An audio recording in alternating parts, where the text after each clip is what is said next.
Chapter 1648. A while ago, Dai Mingfan rushed into the sky, and the sight before her left her shocked. The bookshelves, which were usually clean and neatly arranged, had fallen to the ground. Millions of books were piled up into a mountain of books. At the top of the mountain of books, a ray of sunlight descended. Dust drifted through the air within the light. An old man in black clothes was currently reading one of the books with his head lowered. He flipped through it very slowly, page by page. Greetings, Spirit Sovereign. Dai Mingfan wanted to turn down the first senior sister's appointment, but before she could say anything, Spirit Sovereign Guihai said, "This is an order. What if I turn it down?"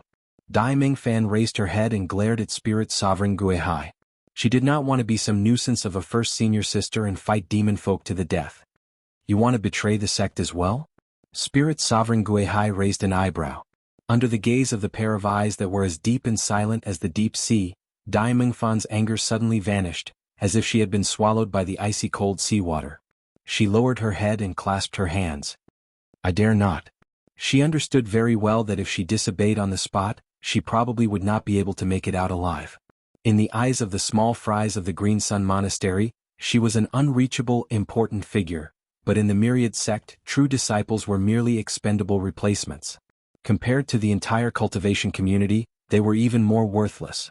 She dared not openly oppose a powerful human immortal, nor did she even have the courage to flee the myriad sect. Now that the crisis of the world was upon them, the myriad sect was the only thing she could rely on. Even though young soul cultivators stood at the apex of all cultivators, they were still just cultivators. If she did not become a human immortal, it would all be for naught. Spirit Sovereign Guihai lowered his eyes and said nothing more. He only waved his hand, and she scurried back to the legacy hall obediently, becoming the first senior sister of the myriad sect. When she heard the two words, first senior sister, the veins on Dai Mingfan's forehead bulged. Her fury suddenly erupted as she stared at Yang Miaojin viciously. She seemed like she wanted to eat her. In that moment she basically seemed to have become a different person. Just now she was as passionate as the summer, but now she was as cold as the harsh winter. The ferocious aura released from his body instantly filled the entire hall, shocking everyone in the hall. They deeply understood the horror of a Yangshan cultivator at the peak of cultivation. Only Yang Miaojin remained unmoved, and her indifference revealed a type of resoluteness. Dai Mingfan's heart skipped a beat as if she had seen the shadow of that man. She couldn't help but restrain her momentum, but the atmosphere became more and more solemn. "Junior sister, you have a good temperament. People of our generation shouldn't have too many selfish and distracting thoughts." Yang Miaojin's misty eyes swept across the people of Qingyang Abbey. No one dared to look her in the eyes, including Jinren Qingyang. Finally, her eyes returned to Dai Mingfan. She smiled and said, "Moreover, that person once taught me that the path of cultivation should be courageous and diligent, not fearing death. Then do you know what the consequences are of being involved with the demon domain in the mortal realm? I've always focused on cultivation and never cared about worldly affairs. Since you're a genius, I'll ask you again. What's your relationship with Li Qingshan?" Yang Miaojin replied indifferently, "An old friend and also the father of my child." "Then there's no other way." Dai Mingfan spread her hands and decisively ordered, "Take her down." However, apart from the people of the Qingyang Abbey, there were no other disciples of the myriad sect in the hall. She stared at the Jinren Qingyang covetously. The Jinren Qingyang's back was drenched in sweat as if he was sitting on pins and needles. Dai Mingfan squinted her eyes slightly. "You're also acquainted with Li Qingshan?" "Of course not. Of course not, first senior sister." The Jinren Qingyang waved his hand repeatedly. "Li Qingshan has turned his back on humanity and become a demon folk. Everyone has the right to punish him. I'm tempted to devour a damned traitor like him alive, so why would I be involved with him?" He understood very well that in the mortal realm, you could slaughter people, slaughter cities, and refine souls. As long as you did not provoke other cultivators, no one would care about you. However, if they became involved with the demon domain, even if they were forced or tricked, the desireless heavenly palace would definitely be punished. They would either order the various large sects to hunt them down, or they would directly send down the Luding and Liujia divine generals. Not only would they kill them for good, but they would also destroy their souls so that they would never be able to reincarnate again. As for the cultivators who had fallen to the demon domain, they would be referred to as traitors. They were even more despicable than demon folk themselves. Even if they could not punish them personally, everyone related to them would be dragged into it. In less serious cases, Their path of cultivation would be severed, while in more serious cases, they would die and be sent into samsara. As a result, even the current first senior sister, Dai Mingfan, had to work hard to draw a clear line between her and Li Qingshan. Dai Mingfan frowned. Then why don't you do it? Aren't you a disciple of the Myriad sect? Yes, master. The Jinren Qingyang accepted the order and made his way towards Yang Miaozhen. Clang, clang, clang, Myriad City fell deathly silent. Everyone had yet to recover from their shock, as if they had been struck by a freezing curse at the same time. The bell in the Hall of Inheritance suddenly rang out, gathering all the true disciples for a meeting. Everyone else was chased away. Immediately, streaks of light shot through the sky and landed in the Hall of Inheritance. With a hum, the freezing curse was lifted. Myriad City immediately burst into an uproar. All the cultivators discussed loudly, their voices soaring into the sky. The first senior brother of the Myriad sect had fallen to the demon domain. This was a huge scandal, and it was also unheard of. Was this the omen of the catastrophe of the world? In the Hall of Inheritance, the formation was activated, and the door was tightly shut. The true disciples sat down according to the order on the Myriad phenomenon ranking. They all frowned and remained silent in thought, as if they were still digesting this shocking news. Dai Mingfan sat upright in her seat of honor. Junior brothers and sisters, is there anything you want to say? Qingshan would never fall to the demon domain. A soft, delicate voice rang out from a corner, but it was filled with unshakable trust. There must be some misunderstanding. Dai Mingfan looked over. She saw a woman in green clothes and long hair like ink sitting there quietly. She seemed rather excited. Junior sister Ruan, are you saying that the spiritual sovereign is wrong? Ruan Yaozhu lowered her head. She pinched the corner of her clothes in silence. Dai Mingfan stood up. Since no one has anything to say, then listen to my orders. Where is Pai Yangqiu? I'm here. Under the order of the spiritual sovereign, the Abundance Department will take back the mysterious underworld cave immediately. You want me to break the formation? Pai Yangqiu frowned heavily. He had some ties with Li Qingshan. In the past, he was the one who had passed the formation disc to Li Qingshan. The cave was a cultivator's lifeblood. It was not only a precious place for daily cultivation, but also a place to store all their belongings.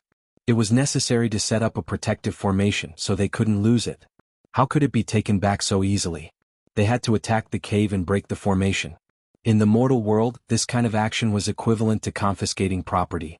It would create a huge hatred, and they would fight to the death. And all the belongings in the cave. Senior sister, I'm afraid I don't have the ability to do that. Pai Yangqiu didn't want to become enemies with Li Qingshan. He was probably an evil god. You also want to betray the sect? Dai Mingfan sneered, staring at his eyes. Pai Yangqiu was shocked. He couldn't say a word. This terrifying question caused all the elite disciples to open their eyes wide, and the atmosphere instantly became heavy like iron and revealed a trace of the smell of blood. Don't be nervous.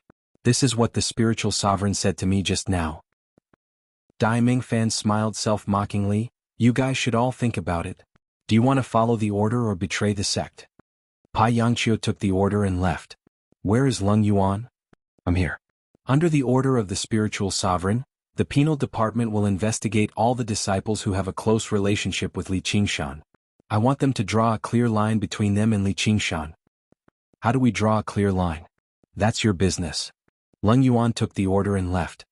Where is Ruan Yaozhu? Ruan Yaozhu stood up and walked to the hall. She still looked confused. I'm here. His mount is called Li Fingyuan's Phoenix. He is cultivating in your herb garden, right? Yes. Under the order of the spiritual sovereign, the herb garden will capture Li Fengyuan immediately. Ruan Yaozhu lowered her head and didn't say anything. Dai Mingfan's heart softened. She advised him with a soft voice, Blockhead, your senior sister will give you 3 days. Don't let Li Fengyuan go. Humans and demons are enemies. You have to draw a clear line between them. Otherwise your senior sister can't help you. Chapter 1649. In the 100 Herb Garden, under the Bodhi tree. A handsome young man was lying on his side. His right hand was supporting his cheek, and his left hand was stretched out in front of him. The thin and soft ochre-yellow silk robe on his body flowed down like water, making him look extremely relaxed and comfortable. His rosy, white face gave off a benevolent and peaceful aura, as if he had fallen into a deep slumber, or perhaps he had sunk into deep thought. He was filled with zen. Suddenly, A gentle breeze brushed past his face. Rustle, rustle. The shadows of the tree swayed and the golden light flickered. The golden leaves on the tree rubbed against one another, producing a faint metallic hum. A gentle voice said, "You must leave here immediately." Only after almost a second later did Li Fengyuan open his eyes, as if he had woken up from an extremely deep dream. He took in Ruan Yaoju's figure, but his expression was still rather hazy, as if he was shrouded in a layer of mist. "You mustn't." Without waiting for him to answer, a colorful light flew over and gracefully landed on the hill, turning into a white deer. Its antlers were sparkling and translucent like coral, and its fur was shining with 9 colored spots. It was Ruan Yaoju's mount, the 9-colored deer. Don't meddle," Ruan Yaoju scolded gently with a wave of her sleeve. The 9-colored deer even took a step forward, blocking Li Fengyuan's path. "Blockhead, you're the one who shouldn't do anything stupid. I've already heard that Li Qingshan has already defected to the demon domain. Your ties with him run far too deep in the first place. If you let this kid go now, you'll never be able to clear your name. Even expelling him from the sect will be considered a light punishment. His life might even be in danger." She turned to Li Fengyuan and said, "Kid, I quite like you, but your father has always been doing whatever he wants. Now that this has happened, even we can't help you." Li Fengyuan nodded with a smile. "My father has always been a great bastard. It's no surprise that he defected to the demon domain." Ruan Yaoju said, "No, there must be some misunderstanding. He might not be a good person, but he would never associate himself with demon folk. He must have been captured by the demon god. We need to find a way to save him." Her voice gradually trailed off. She understood that she definitely did not have the ability to barge into the demon domain to save someone. But if he ignored it, how could he feel at ease? The 9-colored deer widened its eyes as if it was looking at a fool. "I think you are the one who needs to be saved. Spirit Sovereign Guihai's judgment can't be wrong. How could there be any misunderstanding? The unfettered tome he cultivates is a demonic art. Back then he was flirting with the Swanee demon god outside Black Cloud City. Now he probably thinks that there are too many rules in heaven, so he went to the demon realm to become an evil god." Li Fengyuan laughed and said, "That makes sense. He has always been used to being free." The 9-colored deer nodded approvingly. "I can't tell normally, but you're quite sensible at critical times. Likewise. You are too polite. Shut up, all of you." Ruan Yaoju's mind was already in a mess. At this moment she couldn't stand them echoing each other. She shouted, "Li Fengyuan, I, as the master of 100 Herb Garden, expel you from 100 Herb Garden. You must leave immediately." "I can't leave." Li Fengyuan shook his head. "If I leave, won't I implicate you? I have my own plans. You are not allowed to leave. Let me go." The 9-colored deer wanted to stop him, but Ruan Yaoju stepped forward and grabbed her antlers. Tender green vines grew out of her green sleeves and bound her firmly. Li Fengyuan sat up and stretched his arms upwards to stretch his body. "I won't leave." He raised his head again as if he had felt something. He said sternly, "Besides, I can't leave even if I wanted to." The 9-colored deer was still struggling. It looked like it wanted to use its antlers to push Ruan Yaoju. Ruan Yaoju's heart shook when she heard this. She immediately closed her eyes and activated the unfettered tome of nature. In an instant, all the plants within a radius of 50 kilometers became her eyes and ears. She immediately sensed that there was a person hiding in the deep sea near 100 Herb Garden. She changed her mind and commanded the seaweed nearby to wrap around that person. That person immediately burst out with a sharp sword chi, turning all the seaweed into powder and extinguishing all their vitality. Senior Marshal Brother Wan. She also immediately recognized this sword chi. Wan Jianfeng cultivated the unfettered tome of sword control. He was the only sword cultivator among the true disciples, and he was extremely good at fighting and killing. If it was one-on-one, there weren't many true disciples who could be his opponent. Ruan Yaoju glanced at Li Fengyuan in surprise and thought, Senior Marshal Brother Wan's sword Dao is divine. He has already reached the realm of, the brilliance is restrained and the divine objects are concealed. Even I didn't notice it at all, but he could actually notice it. He is indeed a natural god. She couldn't help but frown. If it was only Wan Jianfeng, she could still think of a way to stall him for a while. However, with Senior Marshal Brother Wan's temperament, he definitely wouldn't do such a sneaky thing. He must have been instructed by someone. She couldn't help but look towards the direction of Wanxiang City. Senior Marshal's sister Dai. At the same time, in the direct inheritance hall, the true disciples received their orders and dispersed. In a tall pavilion, Dai Mingfan was also looking towards the direction of 100 Herb Garden. She was ready to help Wan Jianfeng at any time. She had known Wan Yaozhu for many years and understood her junior martial sister's temperament. She was soft on the outside but hard on the inside. She was tenacious and would most likely let Li Fengyuan escape. Therefore, after Wan Yaozhu left the direct inheritance hall, she immediately sent Wan Jianfeng to lie in ambush near 100 Herb Garden. Once Li Fengyuan left 100 Herb Garden, he would immediately be captured. Moreover, she had already made up her mind that if she couldn't capture him alive, she would rather kill him than let him go. Although she didn't want to offend Li Qingshan was still far away, and Li Fengyuan was far too important, far more important than Yang Miaozhen. The relationship in the cultivation world was different from that in the secular world. Master and disciple were more important than father and son, the same sect was more important than brothers, and Dao companions were more important than husband and wife. Yang Miaozhen was only Li Qingshan's mistress, so it might not be a big deal to let her go. As long as she was willing to draw a clear line between her and Li Qingshan, she could even stay in Wanxiang sect and continue to be a disciple. However, mounts and masters shared lifespans and shared weal and woe. If one were to talk about a close relationship, it might be even more intimate than a master and disciple Dao companion. They could almost be considered as one. Furthermore, it was a phoenix.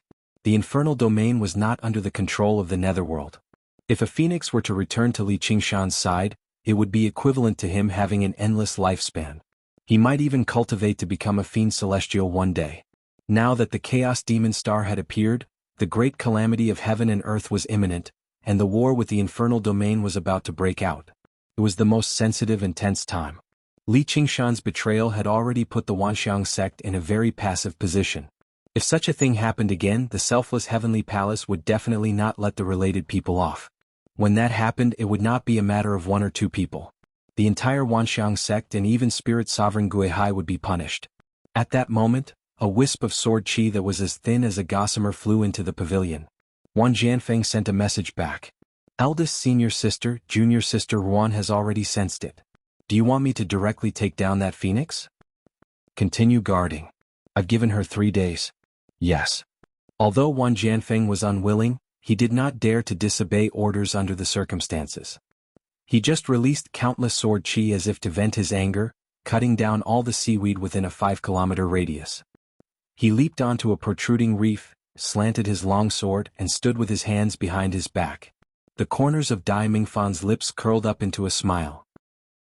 She suddenly felt that being the eldest senior sister was not entirely a bad thing. These true disciples were all proud and arrogant, and Wan Jianfeng was even more arrogant. He refused to submit to anyone. In the past he did not respect her, the third senior sister, but now they all bowed their heads and listened to her orders. She could not help but look down at her right hand, fair-skinned, slender fingers, and gently clenched it. This was the taste of power. It was far more delicious than she had imagined. It was better to rely on oneself than on others. Spirit Sovereign Guihai and Li Qingshan were all unreliable. The only one she could rely on was herself. Chapter 1650. Boom. The waves shattered and splashes flew everywhere. Wan Jianfeng burst out of the sea, no longer hiding his aura. Sword chi rushed into the clouds, piercing through the sea and cutting through the clouds. It was like a supreme divine sword was placed across Wan Yaozhu's slender, fair neck. Even though it did not contain any killing intent, it was still frightening. Junior sister, I don't want to do this either. Don't just care about your personal feelings and ignore the greater good of the sect. You better make up your mind soon. Don't make me waste my time here. Immediately, murderous sword intent filled the 100 Herb Garden, kicking up a chilly gust of wind. It made countless flowers and trees brim with intelligence curl up and shrink. The Bodhi tree rustled. Many disciples were currently working in the garden when they suddenly felt like they were facing a great enemy. They could not help but straighten up and look around, just like a group of rabbits on a grassy plain, searching for the traces of wolves. What powerful sword intent! Li Fengyuan praised. This was the most powerful sword cultivator he had ever seen in his life. There was a major realm of cultivation between them. It was definitely not something he could deal with right now. However, he remained the same as before, completely fearless. Even the 9-colored deer secretly admired his courage. This kid really is that guy's son after all. They're both as bold as each other.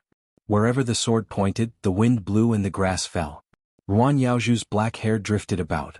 She closed her eyes and furrowed her brows tightly as she murmured, "Personal feelings and the greater good of the sect."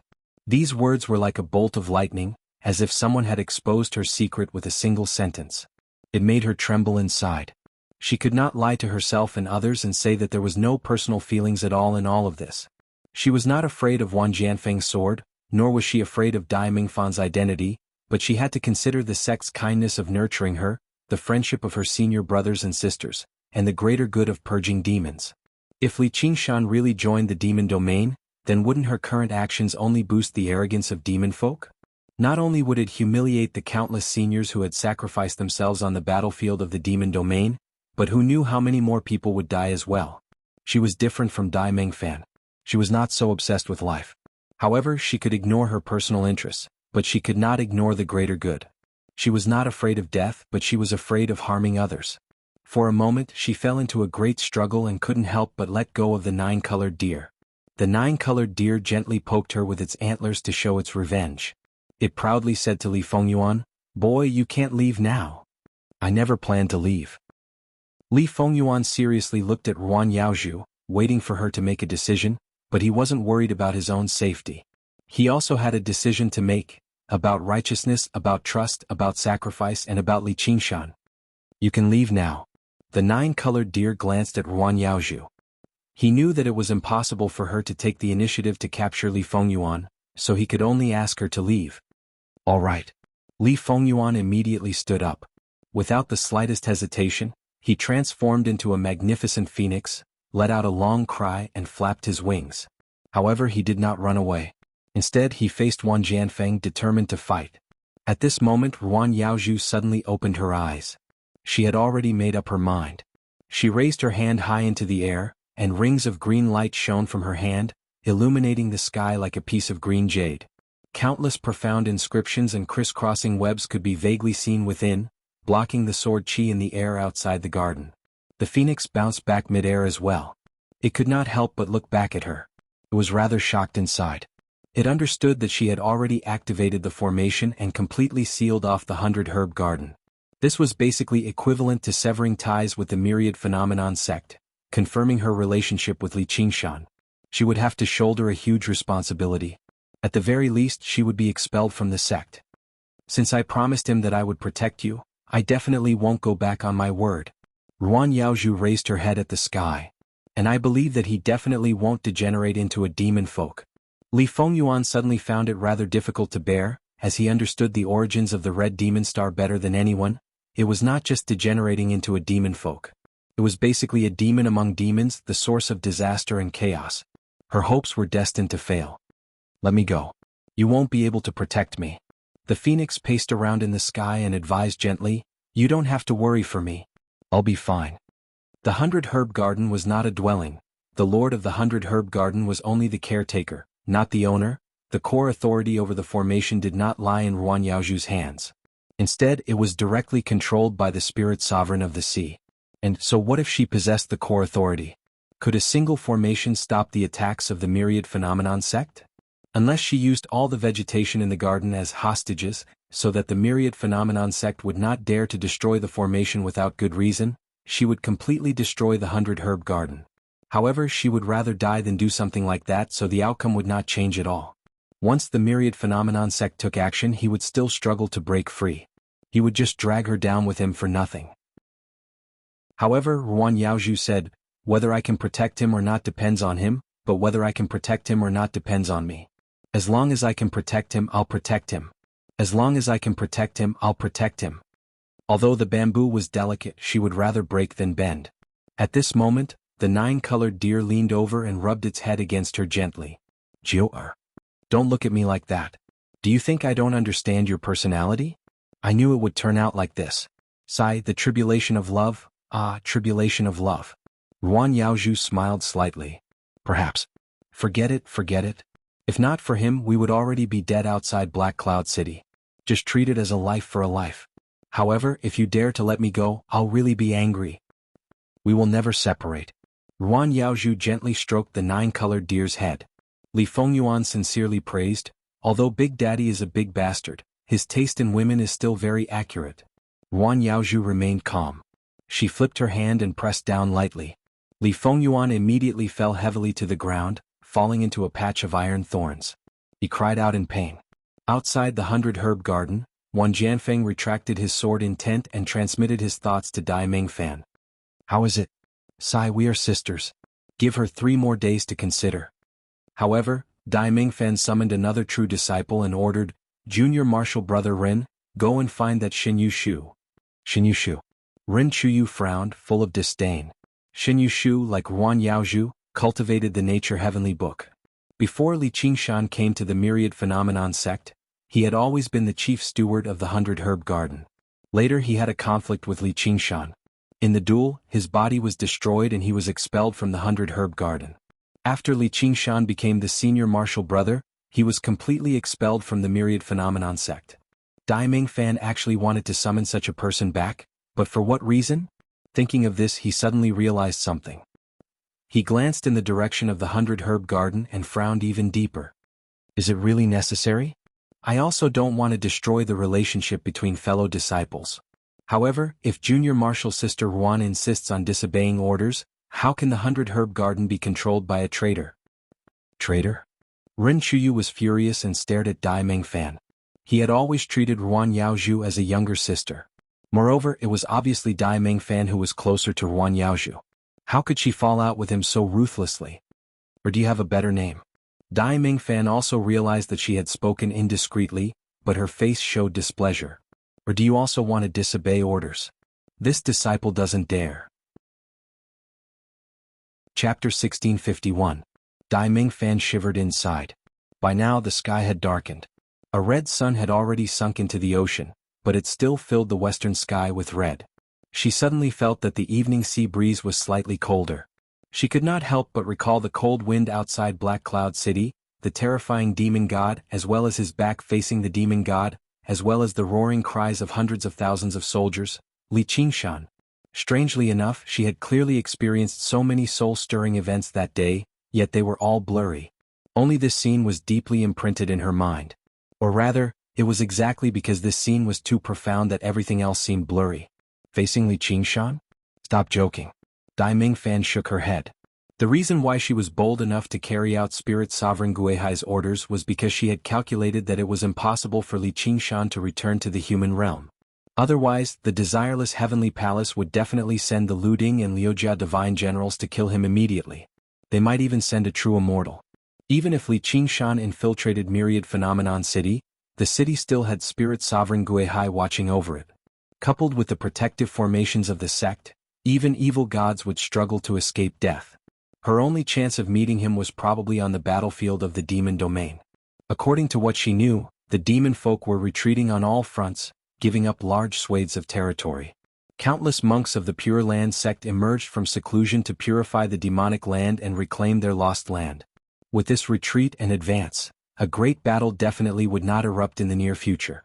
She had no choice but to be the first senior sister, anyway, so instead of fearing the wolves ahead and the tigers behind, she was better off letting go and using this identity to obtain the most resources and become a human immortal as soon as possible.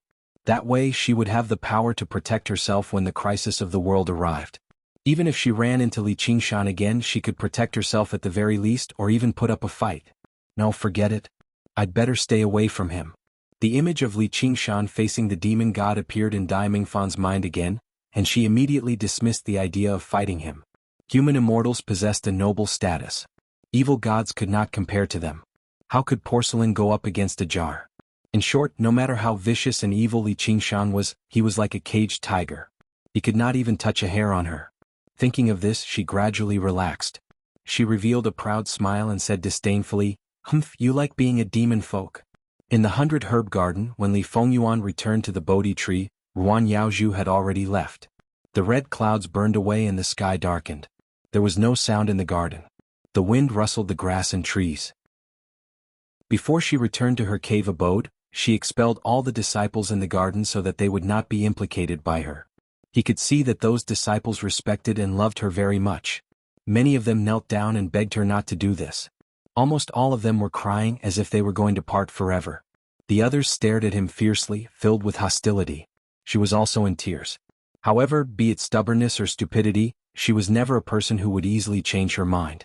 Li Fengyuan stroked the rough trunk of the Bodhi tree and couldn't help but sigh. She was destined to suffer because of this choice. However, how could she be the only one suffering in this world? The person she trusted and hoped for, how much pain and suffering must he be suffering? All living beings are bitter. The sun set, the stars rose, and the stars shone brightly. Li Fengyuan gazed at the scarlet star in the distant horizon.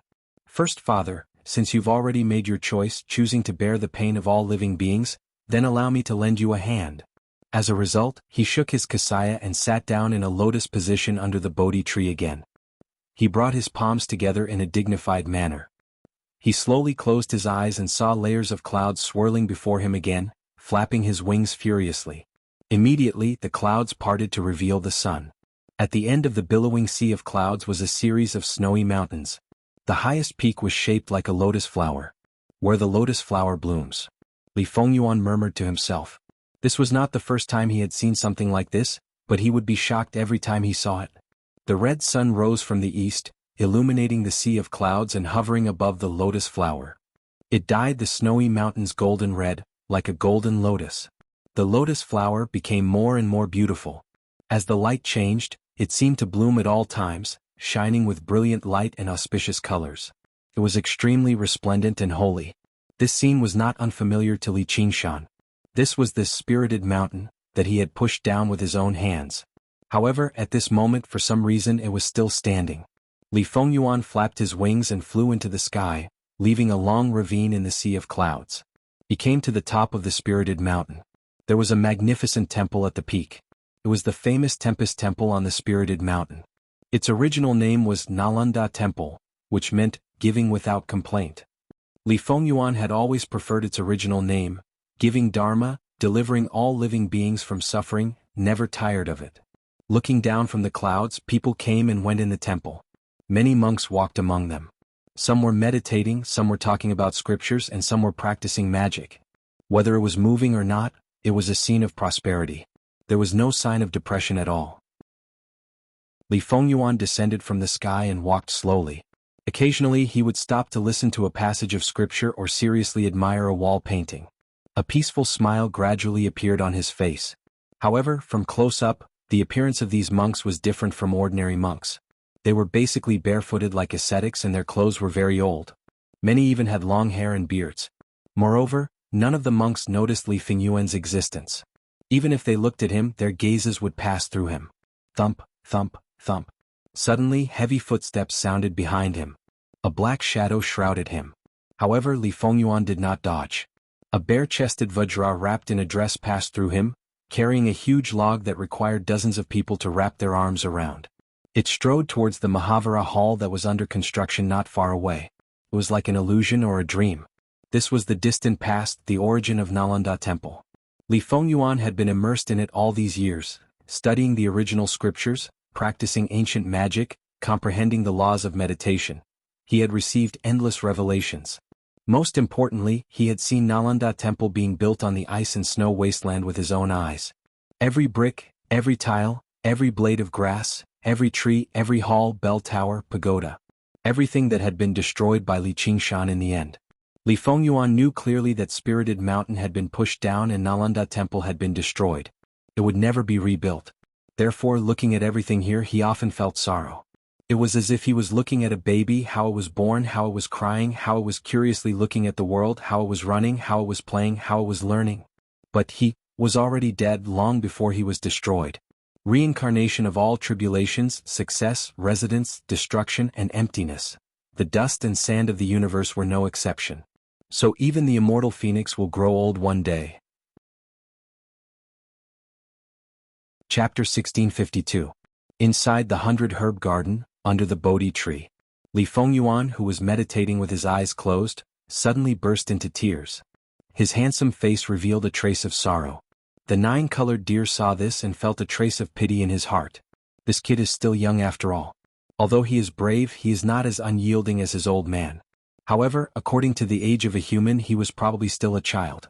How can he not be afraid when a disaster is coming? At the same time, inside the great thunderclap temple in the dream, Li Fengyuan touched his face and looked at the wetness between his fingers in surprise. What is this? Why am I crying? He had experienced this scene countless times in his dream. The destruction of the great Thunderclap Temple was not news to him. For some reason he was especially touched at this moment. After thinking about it seriously, he understood just now, I am afraid of death. Being greedy for life and afraid of death was the most normal emotion for all living beings in the world. Although the spirit turtle had a long life, there was still an end to it. The divine dragon rode the mist and turned to dust. However, the phoenix was an exception. Not only was it different from normal living beings, but it was also the only exception among the many natural gods. The phoenix could use nirvana to escape from the fate of bad emptiness. It was born with an endless lifespan, so it lacked the concept of death. The analogy of the 9-colored deer was actually wrong. Humans divided their short lifespans into several stages, named infant, child, teenager, and young adult. However, the phoenix could not be divided like this because its lifespan was infinite. It was both an infant and an old man. The endless cycle was nirvana. Moreover, Li Fengyuan was far braver than the 9-colored deer had imagined. The spirit of bravery that he had inherited from Li Qingshan had long since carried through his spirit. Because he had never experienced Li Qingshan's various worries, it was even purer than Li Qingshan himself. The reason why he was crying now was because this was the first time in his life that he felt limited, which was also what people called death. Li Fengyuan lowered his head and stared at the tip of his toes. If he took this step, only death awaited him. No matter if he won or lost, he would definitely die. Even if Li Qingshan were to defeat all the powerful enemies in the end and become known as the Heaven Sovereign, above the 9 heavens, there was no way he could save his life from the 6 paths of reincarnation and the 3,000 worlds.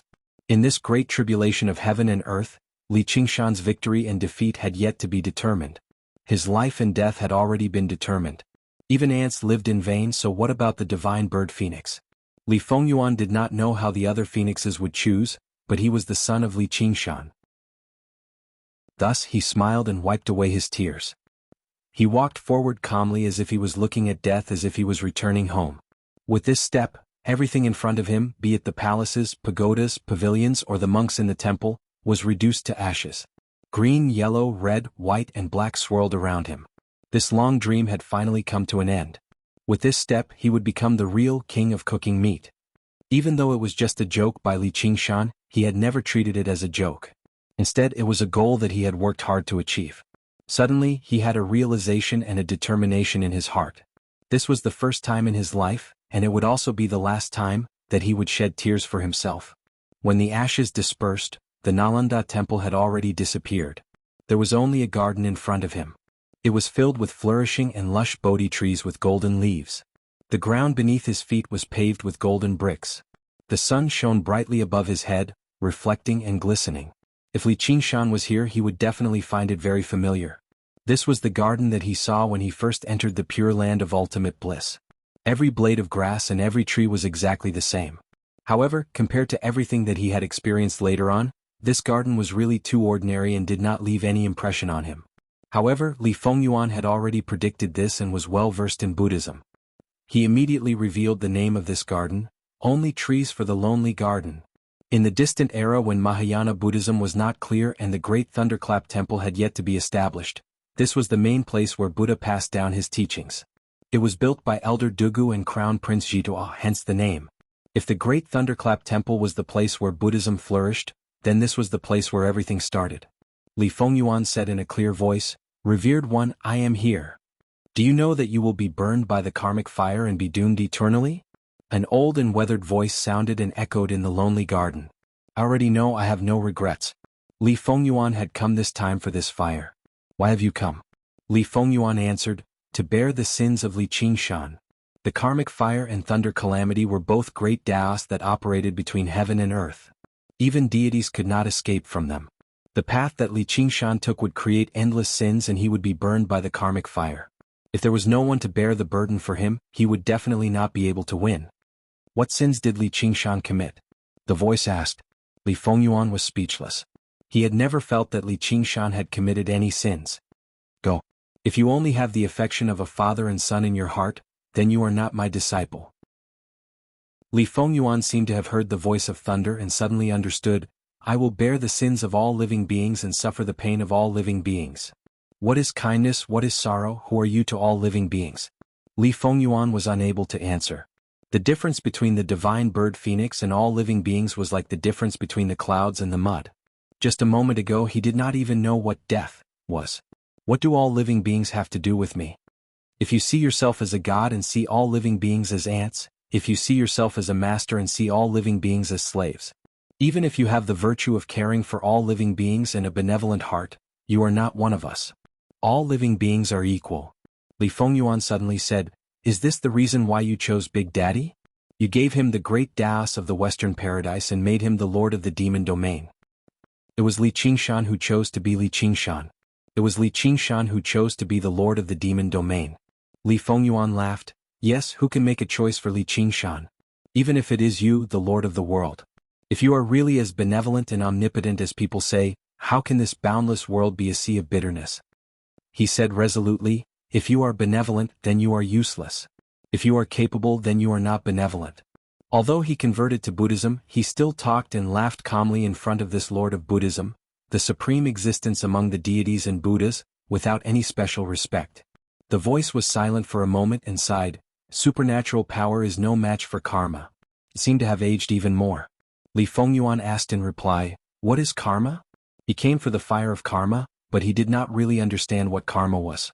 There were many different opinions in the Buddhist scriptures and there was no consensus. Karma. There is a cause and there is an effect. There is a cause and there is an effect. So that's how it is. Supernatural power is karma. Li Fengyuan immediately had an epiphany and was suddenly enlightened. 3,000 great Daos and endless spells were all just karma. The path of cultivation, from gathering spiritual energy to the circulation of mana to casting spells, were all just a part of karma. Without the circulation of mana, one couldn't cast spells. Without gathering spiritual energy, one couldn't circulate mana. People were amazed by the great power of supernatural power and spells to move mountains and fill up the sea, but in essence, it was no different from a mortal punching and kicking. It was just that mortals didn't gather spiritual energy, they just ate. Many years ago, the first lesson Li Qingshan learned on the path of cultivation was to eat meat. Therefore, supernatural power is no match for karma, because supernatural power was originally karma.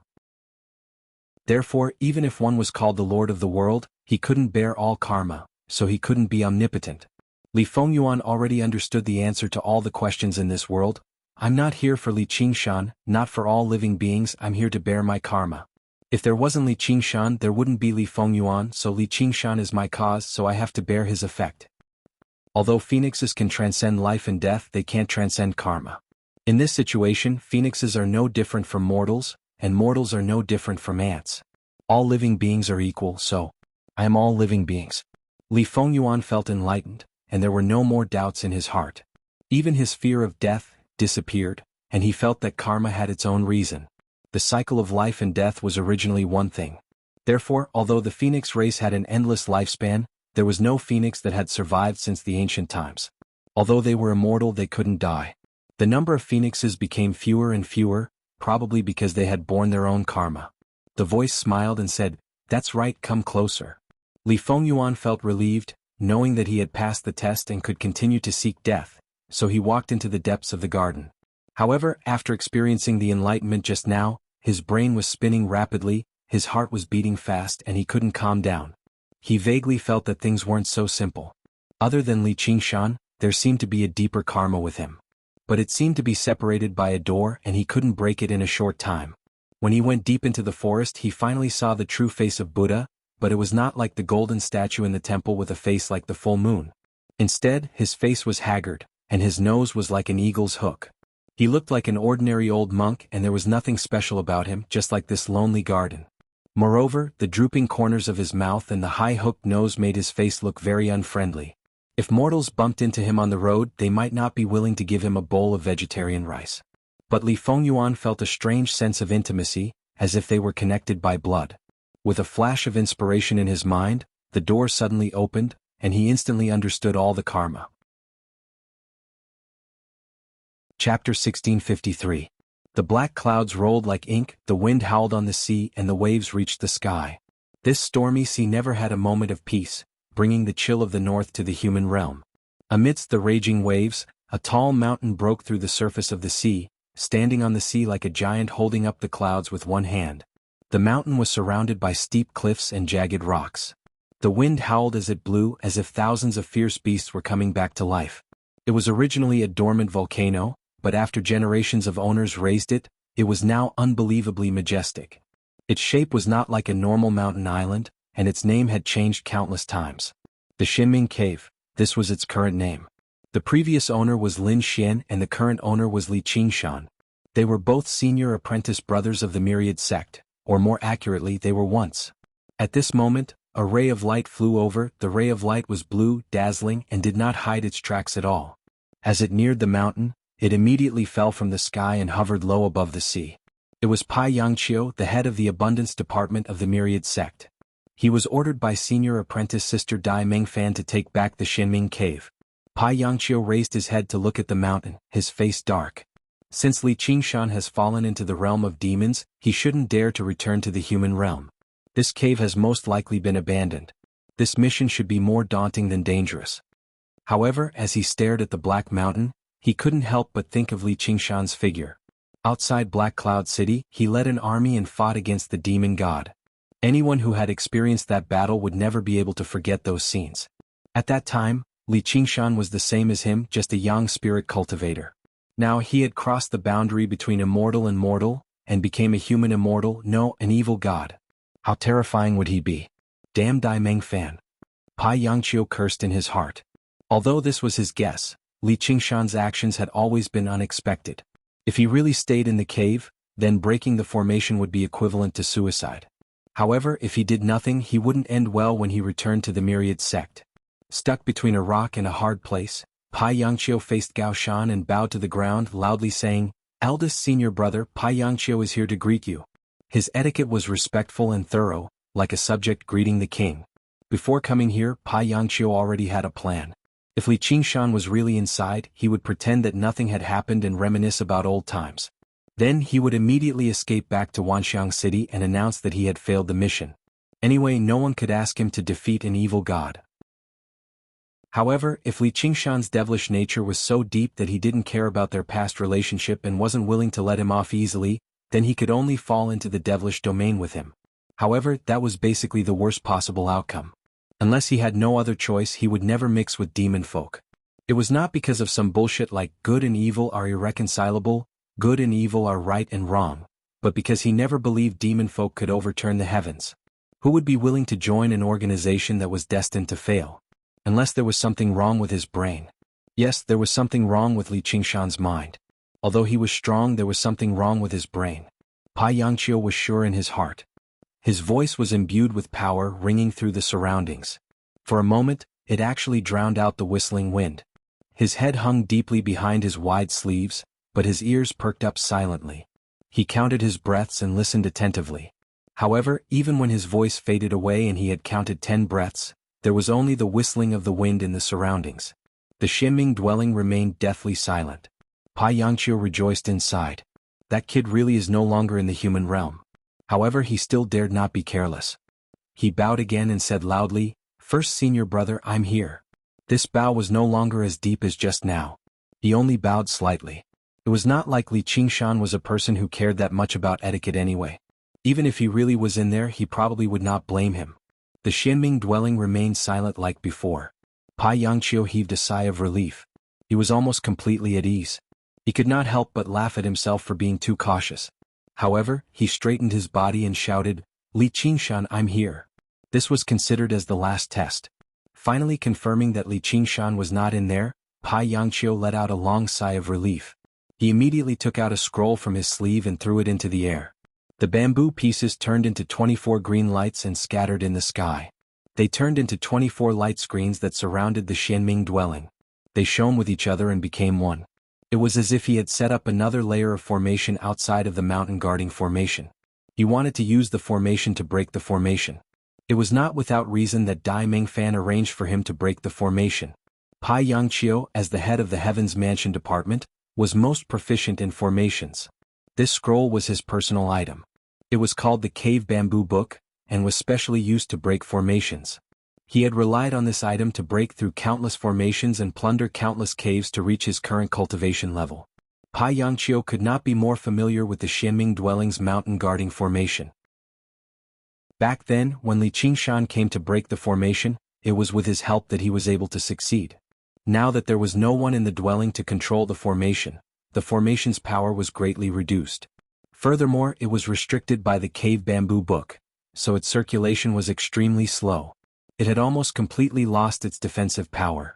In less than half a day, Pai Yangqiu had successfully broken the formation.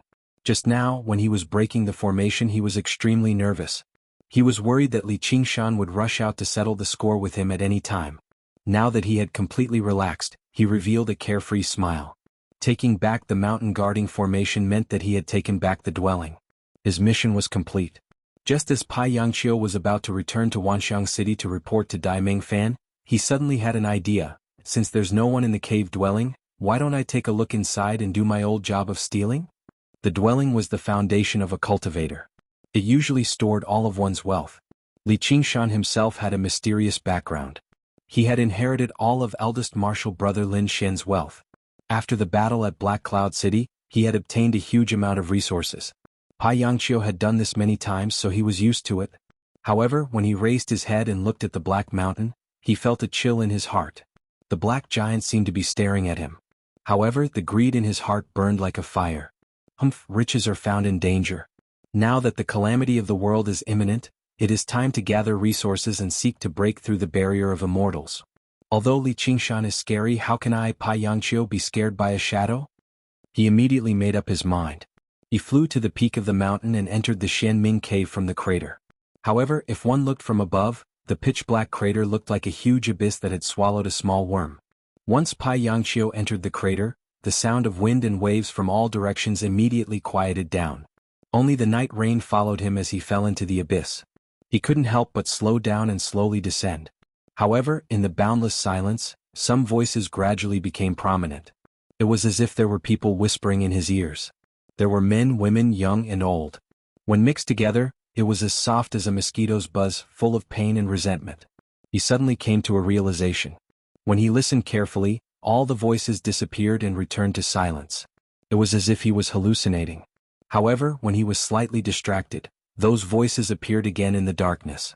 Together with the chill, they seeped into every pore of his body. He vaguely felt that something was wrong, but he couldn't tell what it was. He wanted to leave the Xianming cave, but the greed in his heart was so strong that he couldn't control it.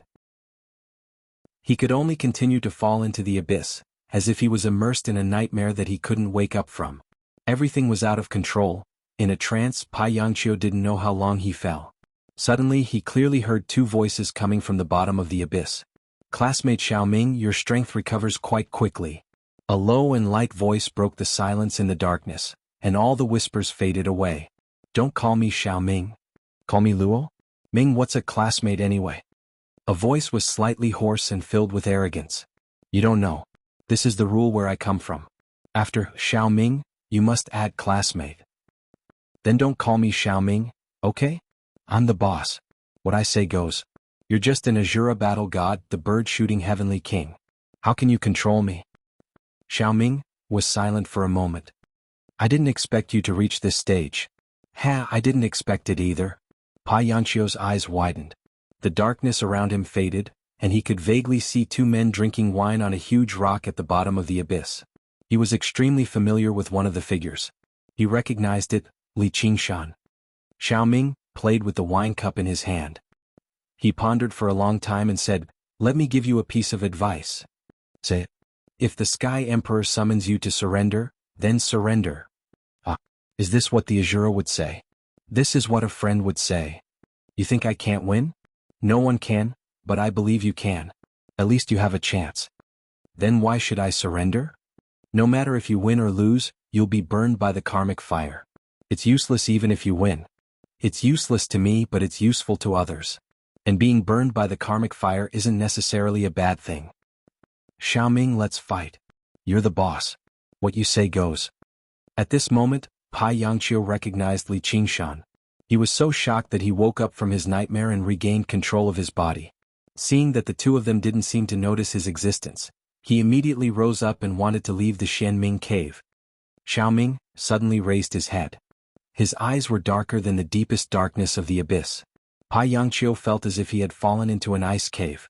He couldn't even move his little finger. How dare you come in? I'll kill him. Don't. Let him live. If his life lamp is extinguished, that old turtle will be alerted. My son is still in their hands. If he's alerted, then so be it. I'll go save Feng Yuan and kill that old turtle. Who can stop me? No, I'm looking for that old turtle for something else. It's not good for you to reveal your identity now.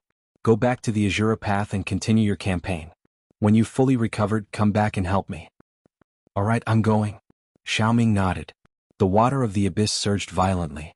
Just now, Pai Yangqiu could see clearly that there was a big black dragon in the abyss. The huge rock that the two of them were on was the dragon's head. At this moment, its aura was revealed. It was clearly a demon immortal. Could it be Big Senior Brother's golden eye dragon? Pai Yangqiu was utterly shocked.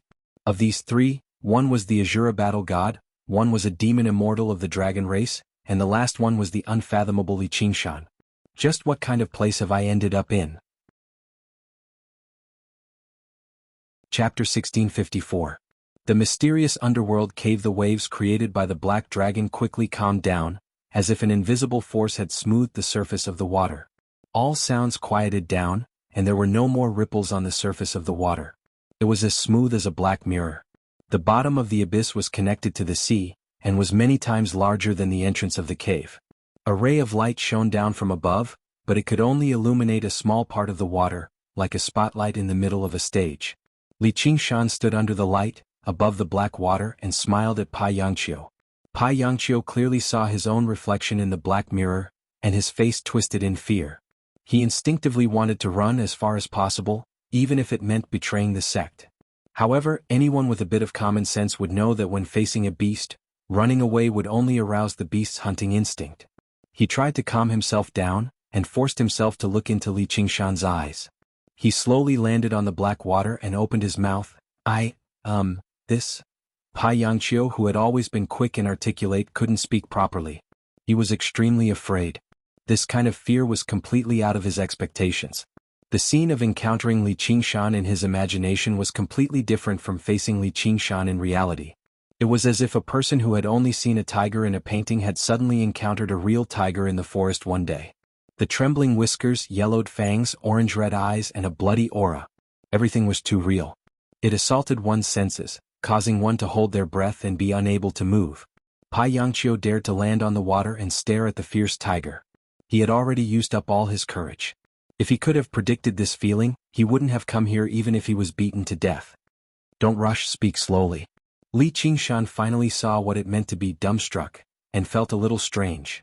Am I that scary? He admitted that he didn't release any killing intent, and he didn't even have any hostility. He just wanted to understand the situation in the Wanxiang sect and recruit Pai Yangqiu to his side. He didn't have any intention of killing him. However, Pai Yangqiu didn't know that in Pai Yangqiu's eyes, his pitch-black eyes were as deep and unfathomable as the black water under his feet. Under the calm water, it was as if there were millions of black dragons roaring and roaring, thirsting for slaughter and destruction. As long as he said one wrong word, he would be devoured and never be able to reincarnate. After Li Qingshan had gone through 7 heavenly tribulations, he had completely stepped into the realm of immortals and Buddhas. There was already a fundamental difference between him and a young spirit cultivator like Pai Yangqiu. As the lord of the infernal domain, he bore the weight of the rage and hatred of the people of the infernal domain for billions of years. They thirsted for slaughter, destruction, and vengeance. They thirsted for vengeance against the immeasurable number of living beings, the immortals and Buddhas of heaven. This power that came with a price constantly washed over his mind. Even when he suppressed it with the spirit turtle transformation, it would still reveal some traces. Therefore, it could be said that Li Qingshan was not hostile towards Pai Yangqiu, but towards all living beings. However, compared to the influence of the living, the thoughts of the dead were violent and turbulent, but they were simple and crude.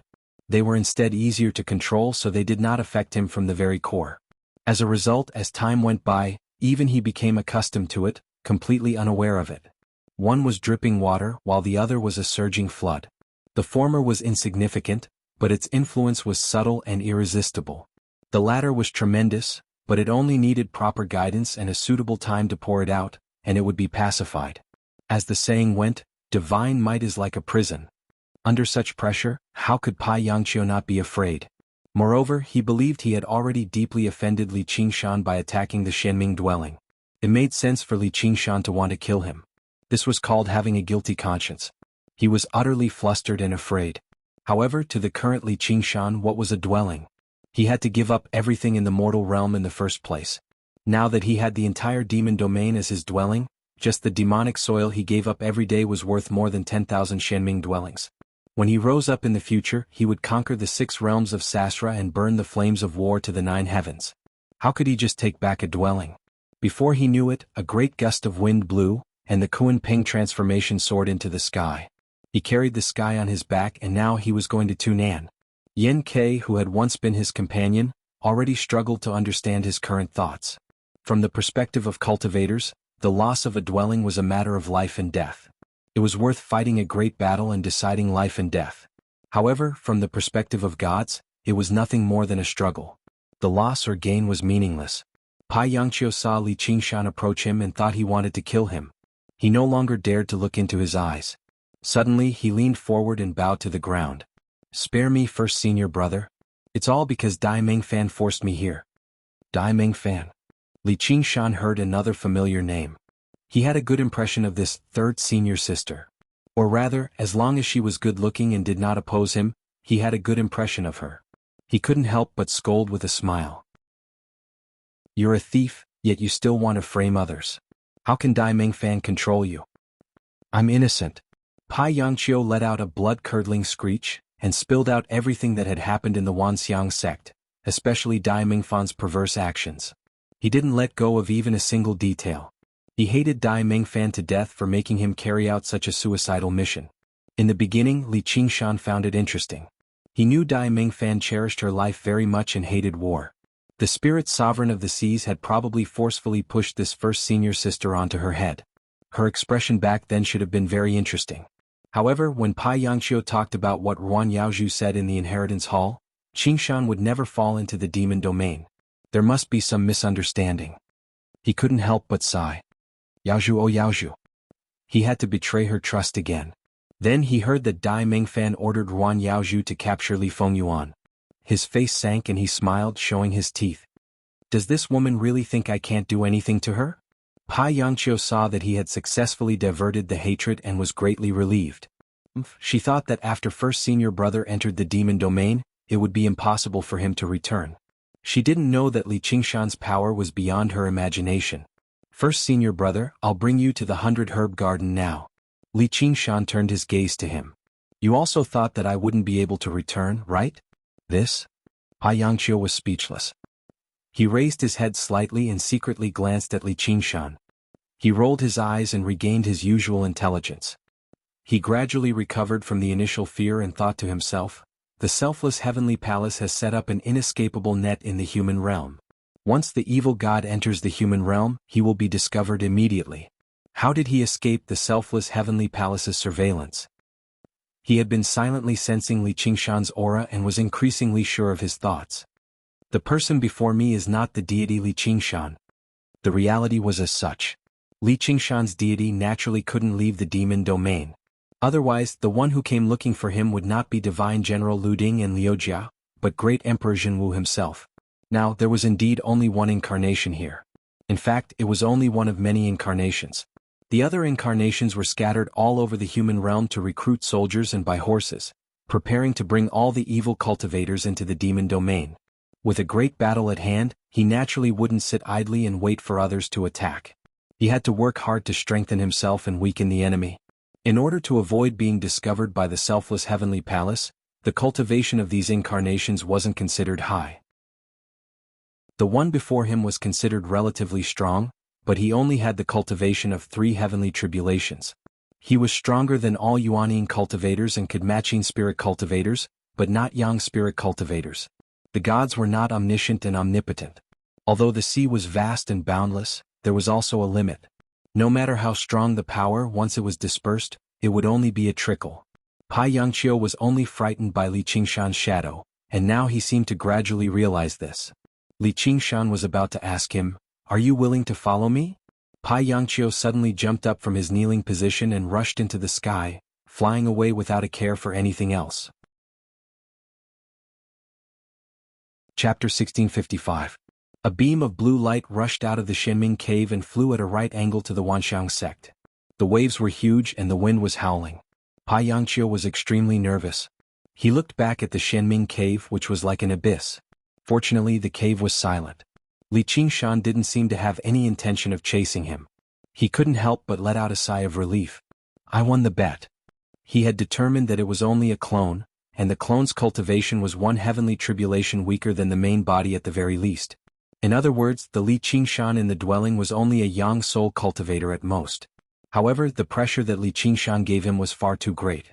It was basically like the dark clouds above his head that blanketed the world. He struggled to completely trust his own judgment. If he was wrong, only death awaited him. He was even prepared to abandon his body and escape with only his yang spirit.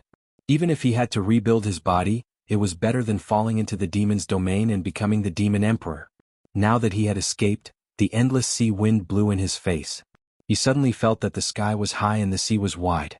He couldn't help but laugh at himself. I was almost scared by an incarnation. But what did he go through? How did he become so terrifying? Does an evil god have such a strong power? But on second thought, it was Li Qingshan after all. Even if he became an evil god, he wasn't an ordinary evil god. He didn't have time to think about it. His mind was still like the sea. The most important thing now was to return to the Wanxiang sect and report what he had seen and heard in the Shenming cave. The Azura battle god seemed to have a strong background. He could actually make him unable to move with just a look. And what he said was even more shocking. Hellfire burns, the celestial emperor summons? He was shocked and uncertain. What right does an evil god have to be summoned by the celestial emperor? The celestial emperor was the supreme existence in all the worlds. He was almost equivalent to the incarnation of heaven, the so-called god of mortals. Even Buddha had to respectfully call him Your Majesty. And the supreme sect leader of the Wanxiang sect was just a minister who was in charge of the study.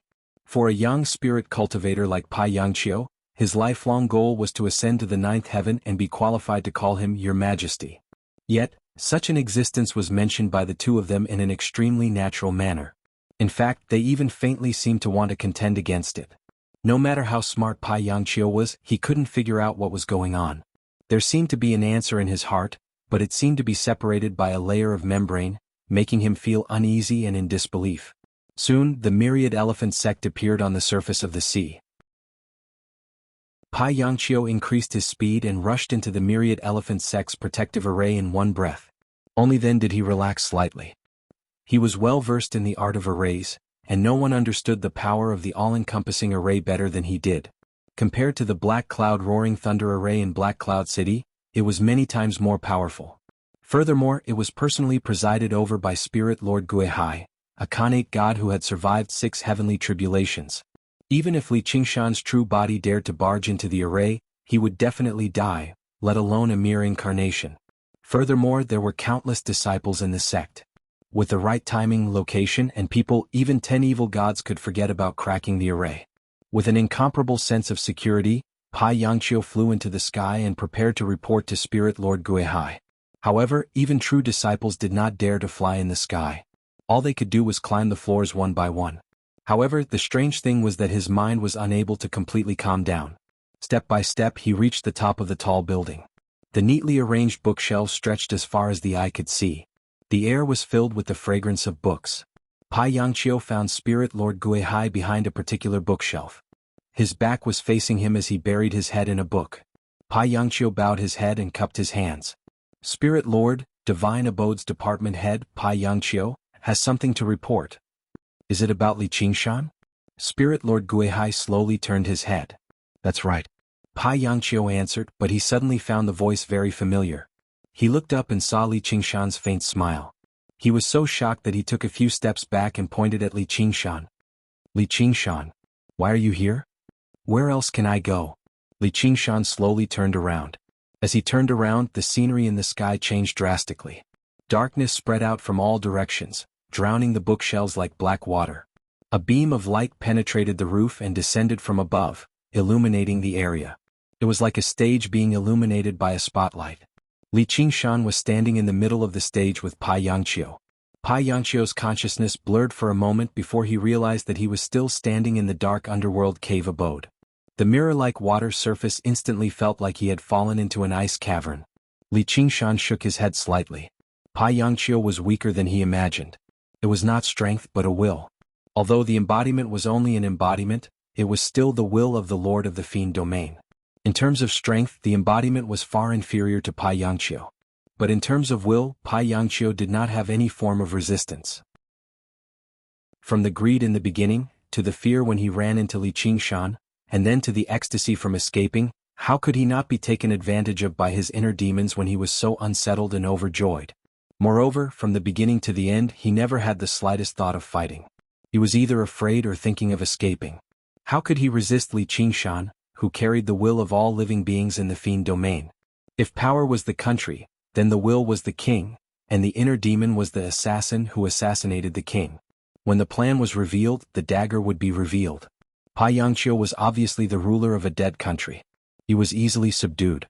It was so easy that it was even a little boring. If Li Qingshan did not need Pai Yangqiu's help to break the formation, he would not have bothered with him. However, the sea does not reject small streams. A young spirit cultivator who is proficient in the way of formations is also useful. Li Qingshan walked forward. Pai Yangqiu, I am here in the name of the master of the Fiend Domain to receive you. He did not care whether Pai Yangqiu was willing or not. He pressed his hand on Pai Yangqiu's forehead. Pai Yangqiu had expected the embodiment's strength to be limited and wanted to struggle a little more. Hearing this, his whole body shook. Master of the Fiend Domain. A thought broke through the barrier. Li Qingshan is not an evil god. Li Qingshan is not an evil god. Li Qingshan is not an evil god. You are that Fiend Star? Everything suddenly became clear. He still could not believe it, but it was natural. If he was not a true god, how could he be so majestic? If not for the Fiend Star, how could he be recruited by the Celestial Emperor? Li Qingshan's darkness became incomparably deep, like two black bottomless abysses. Pai Yangqiu could not help but look into them. He felt his whole mind being sucked in. In the abyss he heard the whispers again. There were men and women, young and old, mixed together. It was still as soft as a mosquito's buzz, but it was no longer painful or resentful. Instead, it was filled with fanatical worship. Li Qingshan unified the 12 demon realms and removed the supreme god of the 12 demon gods, making them his assistant gods. He gathered the faith and wishes of all the people in the Fiend Domain on him. These voices were the worship of the people in the Fiend Domain towards the supreme god. At first it was as soft as a mosquito's buzz, but in the blink of an eye, it turned into a loud chant. In the next moment, the sea and sky were howling, shaking like thunder. Pai Yangqiu did not dare to resist. If he resisted, he would only go crazy. In this world, how many people dared to resist the will of a god, and how many people were willing to swear to protect their own conscience? In an instant, the sound waves drowned Pai Yangqiu and became a part of his mind. When he looked at Li Qingshan again, his heart was filled with endless worship. He was willing to die for him. He immediately knelt down and kowtowed, shouting, "My king, you are the master of the Fiend Domain, you are the only true god." Chapter 1656. The myriad phenomenon sect 2 days had already passed since Spirit Venerable Guihai announced Li Qingshan as a traitor. It was like a boulder had been thrown into the water, kicking up a series of shocking waves. However, it still calmed down in the end. Legends were just legends. Life had to continue. The people of the world would always care about themselves the most. Even a trivial matter was more important than the life and death of someone else. Myriad Phenomenon City recovered its former prosperity. Those who wanted to gamble gambled, those who wanted to drink drank, those who wanted to cultivate cultivated, and those who wanted to curry favor with others. Gradually, Li Qingshan's name was no longer taboo. Instead, it became a topic of conversation on the streets. In a small restaurant located in a remote location. Tell me, why did Li Qingshan betray the Demon Domain and flee to the Demon Domain instead of being the first senior brother of the Myriad Phenomenon sect? You don't know about that. Li Qingshan was originally a spy sent by the Demon Domain. He concealed his true cultivation and came to the Myriad Phenomenon sect to steal the secrets of the Heavenly Tome of All. Now that he's become the first senior brother and obtained many scrolls, he obviously fled back to the Demon Domain. How's that possible? No way. What a joke. If Li Qingshan hid his cultivation, how could he fool the Spirit Venerable Guihai? The people in the surroundings were either astounded, doubtful, or retorted. However, in a corner of the restaurant, there were a few stern-faced men who silently clenched their wine bowls in their hands. One of them, A man with a square face, wide ears and a dark face, immediately darkened slightly when he heard that. He was about to stand up. The man to his right immediately grabbed his wrist. His body swayed and his bottom fell back down. He snorted through his nostrils and gulped down bowl after bowl of wine. If Li Qingshan hadn't hidden his true cultivation, how could he have gone from a nascent soul cultivator to a young soul cultivator in such a short amount of time? The man smiled faintly as if saying, "You guys are really short-sighted." Although he was only a foundation establishment cultivator, and was still a distance away from the second heavenly tribulation, his tone and expression were filled with confidence, as if everything in the world was under his control. And those demon folk just had to launch a large-scale attack as soon as Li Qingshan arrived. As far as I know, half of the true disciples died outside Black Cloud City. Moreover, that Li Qingshan is extremely despicable and vicious. As soon as he entered the city, he destroyed the teleportation array in the city, causing almost everyone to die in the city. As soon as he said this, everyone was 80% convinced in their hearts. This was the only explanation that could explain the change in Li Qingshan's cultivation base. Many people had already begun to curse Li Qingshan as a traitor, and would die a horrible death sooner or later. Even the voice of the person who had refuted him at the beginning was much weaker now. He muttered in a low voice, "How come I heard that it was Li Qingshan who forced Bai An's incarnation to retreat and defended Black Cloud City? Do you believe it? A young spirit cultivator who has just undergone 5 heavenly tribulations forced a fiend god to retreat?" He smiled scornfully. "Don't forget, it was exactly because of this battle that Li Qingshan secured his position as the first senior brother." His reasoning was so reasonable that even if Li Qingshan was present, it would probably be difficult for him to refute it.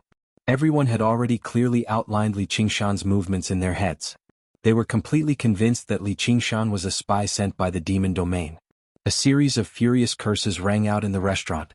All of them were flushed with anger as they ground their teeth. They were basically tempted to cut that damn traitor into pieces and skin him alive. Bullshit. Suddenly there was an explosive bellow. The square-faced, broad-eared and dark-faced man in the corner of the restaurant crushed his wine bowl with a crack and lunged towards the chi practitioner who had spouted nonsense.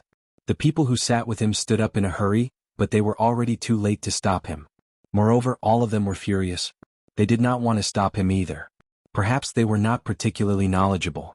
Apart from farming in their hometowns, they had spent their entire lives guarding cities on the borders. However, they had all personally experienced the Battle of Black Cloud City. They knew very well that Li Qingshan had not destroyed the teleportation hall to trap everyone in the city. Instead, he had done it to force the true disciples who stood high above to die with them.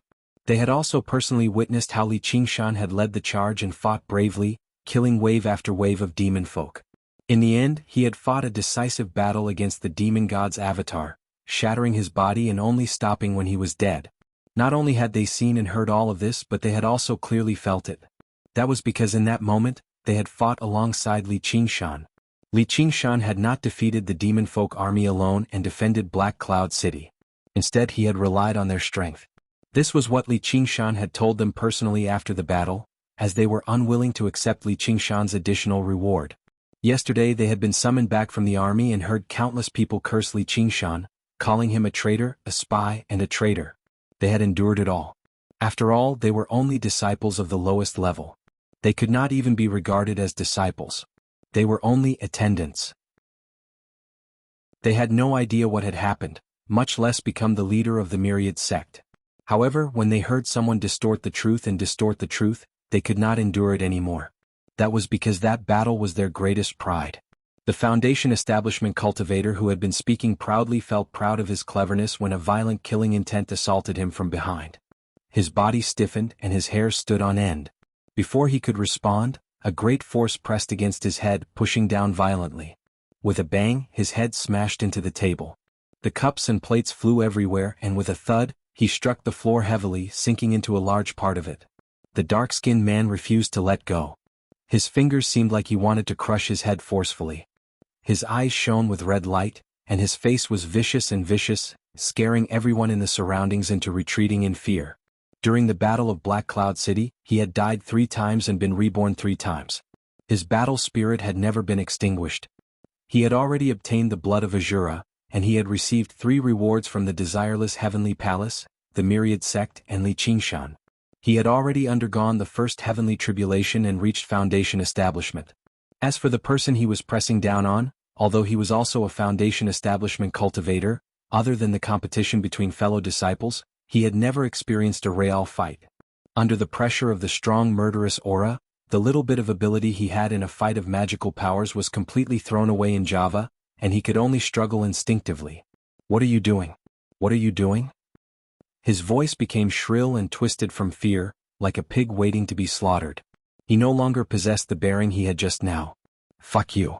The dark-skinned man waved his fists and hammered randomly, but he did not use much strength. He was only venting the anger in his heart. The restaurant was filled with cries of alarm. Someone shouted, "Stop! Stop fighting!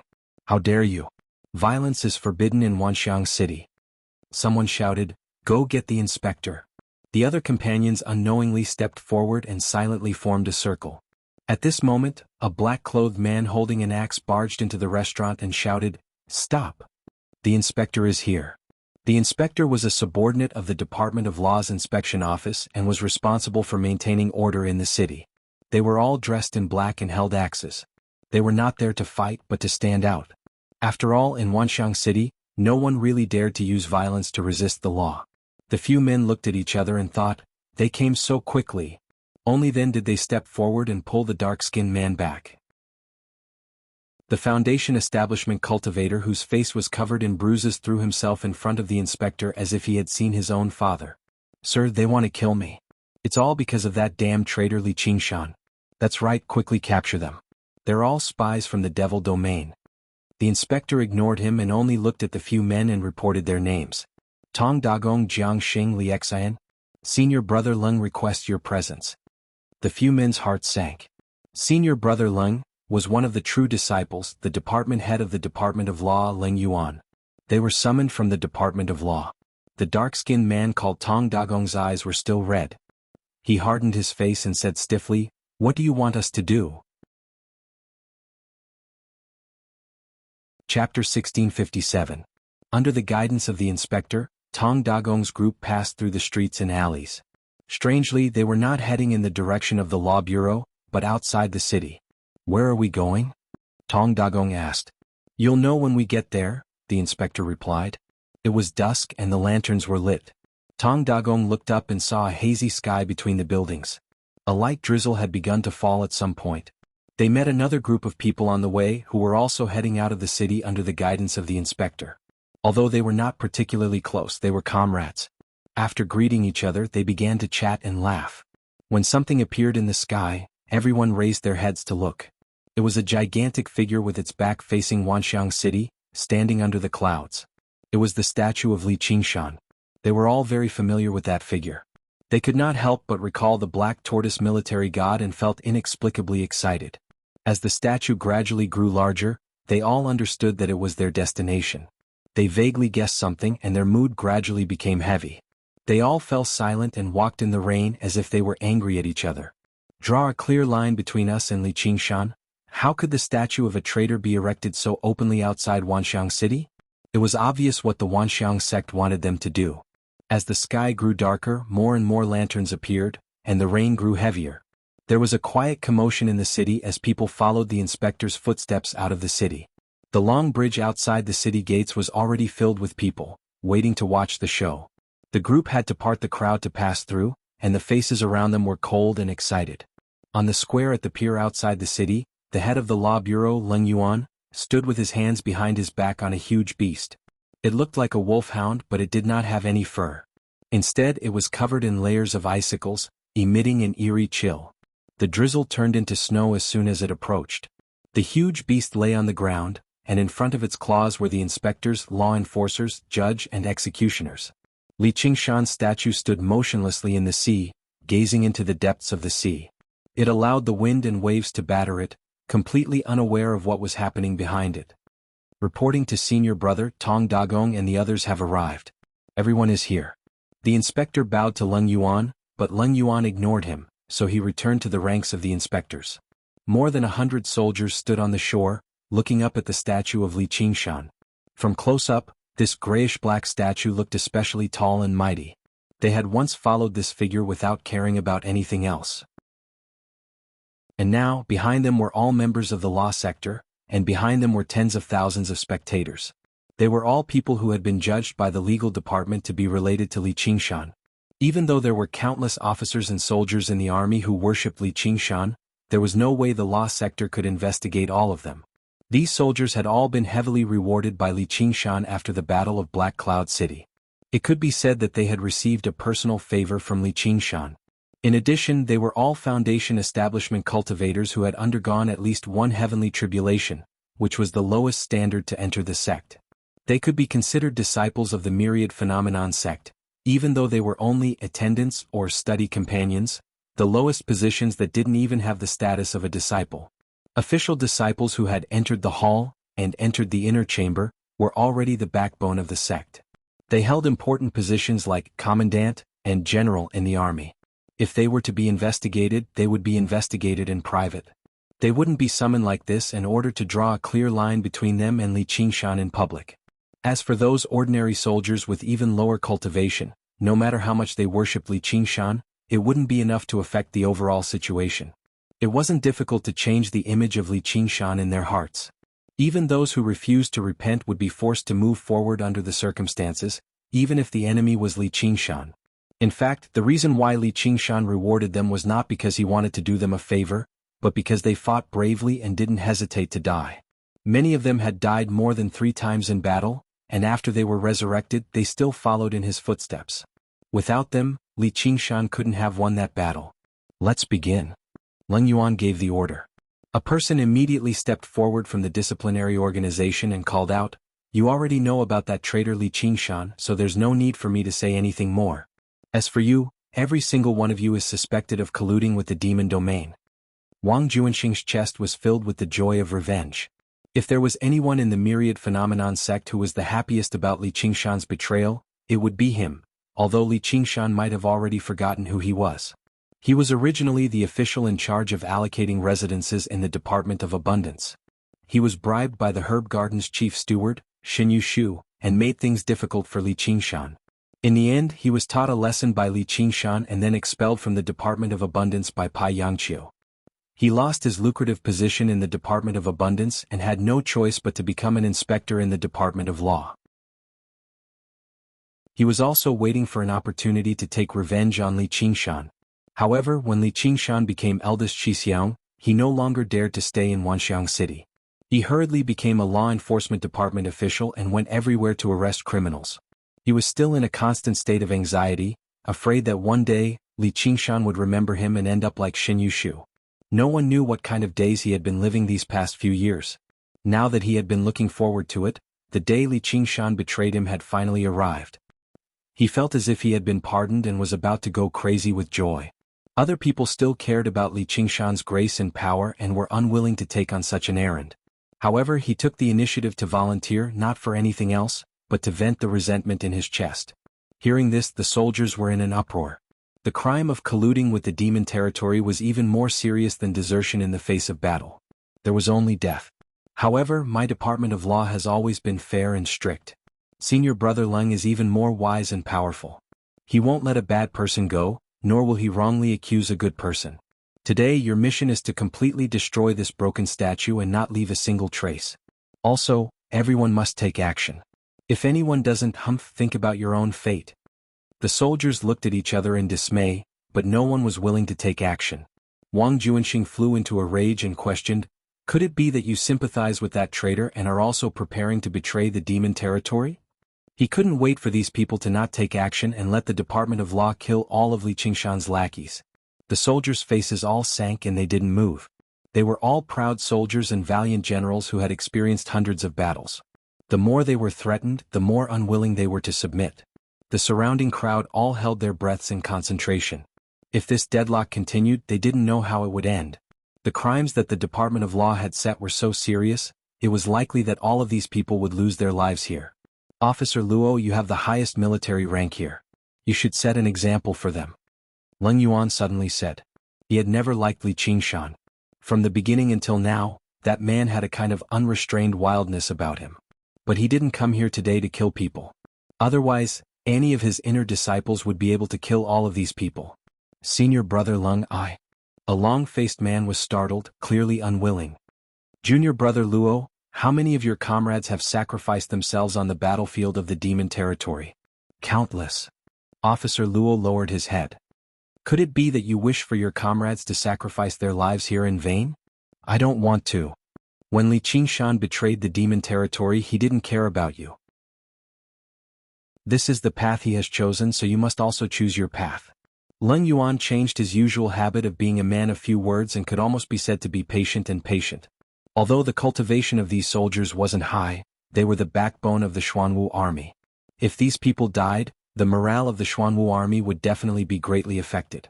It might even be impossible to recover, which would be very disadvantageous to the sect. Officer Luo lowered his head and thought for a moment, then sighed. Thank you for your advice, senior brother. I understand. He turned around and walked towards the seaside. His right hand formed a knife and raised it high. He took a deep breath and swung it down heavily. A ray of light whistled through the air and slashed at the statue of Li Qingshan. With a rumble, the rubble scattered and sank into the sea with a pitter-patter. The surrounding crowd all let out cries of surprise. Looking at the back of Li Qingshan's statue, they saw that there was already a deep wound. Please remember this book's original domain name. Writing Pen Chinese Network Mobile Version Website. Chapter 1658. The curtain of night gradually fell. Darkness engulfed everything within thousands of miles, and not a single ray of light could be seen. The brightly lit Wanxiang city was like a lone boat in the boundless ocean. Dark clouds rolled in the night sky, and the night rain fell continuously. The majestic statue in the shallow sea had already turned completely black. Raindrops slid down Li Qingshan's thick eyebrows. His eyes were still staring into the darkness, and he didn't care about anything behind him. Lieutenant Luo blinked his eyes that were soaked by the cold rain and looked at the scar that he had left with his own hands in a daze. He suddenly felt extremely disappointed, as if he had lost something extremely important. The surrounding crowd felt like they were witnessing history. Just when everyone thought that Li Qingshan would start a long reign in the Wanxiang sect, it ended in an instant. Wang Juanxing, on the other hand, was extremely regretful. He couldn't do anything to Li Qingshan, so he could only vent his anger on Li Qingshan's lackeys, hoping that they would all die a horrible death. Humph, I thought you guys were tough, but it turns out you're just a bunch of cowards. Leng Yuan was still high up in the sky. Snowflakes danced around him, and a cold smile appeared on his cold face, like the water seeping out of a cracked lake. Who could go against the dignity of the law? Then, without needing him to say another word, the soldiers walked up one by one and left their own marks on the back of the black statue. The sword chi and blade chi were like bolts of lightning, instantly illuminating everyone's face before immediately sinking into darkness. Everything was carried out in silence, as if they were holding some kind of ceremony to draw a line with the past. Everyone was dazed and pale, without the confidence and high spirits they had when they first arrived. The hot blood that belonged to Azura gradually cooled down in their veins, and it was as cold as the rain, almost making them shiver. They didn't fight to the last moment on the battlefield, but instead succumbed to some kind of invisible pressure, the strict law made by those in power. Even a true Azura would lose their immortal body once they lost the battle intent in their heart, let alone them? The courage of a general as a soldier. That man was no longer here, and they were also separated from the army and separated into isolated individuals. Yet they had to face an invincible enemy once again. That kind of determination turned into helplessness of going with the flow, sacrificing the pride in their hearts like lambs waiting to be slaughtered. I suddenly understood that I wasn't a fierce warrior who dared to face the demon god directly. I was just a cultivator at the lowest level of the cultivation world, a small character such as an attendant or study partner, who could defy fate. In just a short while, Li Qingshan was covered in wounds as if he had been tortured by 1,000 cuts. He was on the verge of collapsing, unable to support his own weight. But coincidentally, no one was willing to strike that fatal blow and cause it to completely collapse. Continue, don't stop. Wang Juanxing ordered loudly. I've said it before, we must completely destroy it, not a single trace can be left. His eyes were like those of a hungry wolf, searching for the weakest sheep in the flock.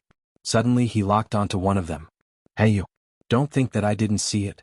You're the only one who hasn't made a move yet. Everyone else has to make a move, or else we'll be the dogs of the demon domain. In the crowd, Tong Dagong's entire body trembled. First, many pairs of indifferent eyes looked at him, and then everyone's gazes gathered on him. Instantly he felt as heavy as a mountain. The comrades who were once close and familiar to him were now so distant, leaving him alone. "General?" He looked up at the black statue, the rain blurring his vision. As long as he walked up and waved his hand lightly, he would be able to free himself from this boundless pressure. But for some reason he thought of the black tortoise military god on the battlefield, who had condensed everyone's trust and hope. He was also a part of it. So not only could he not attack, but he inexplicably spat out a sentence. "I'm willing to fight to the death with General." It sounded like a slogan, but also like a promise.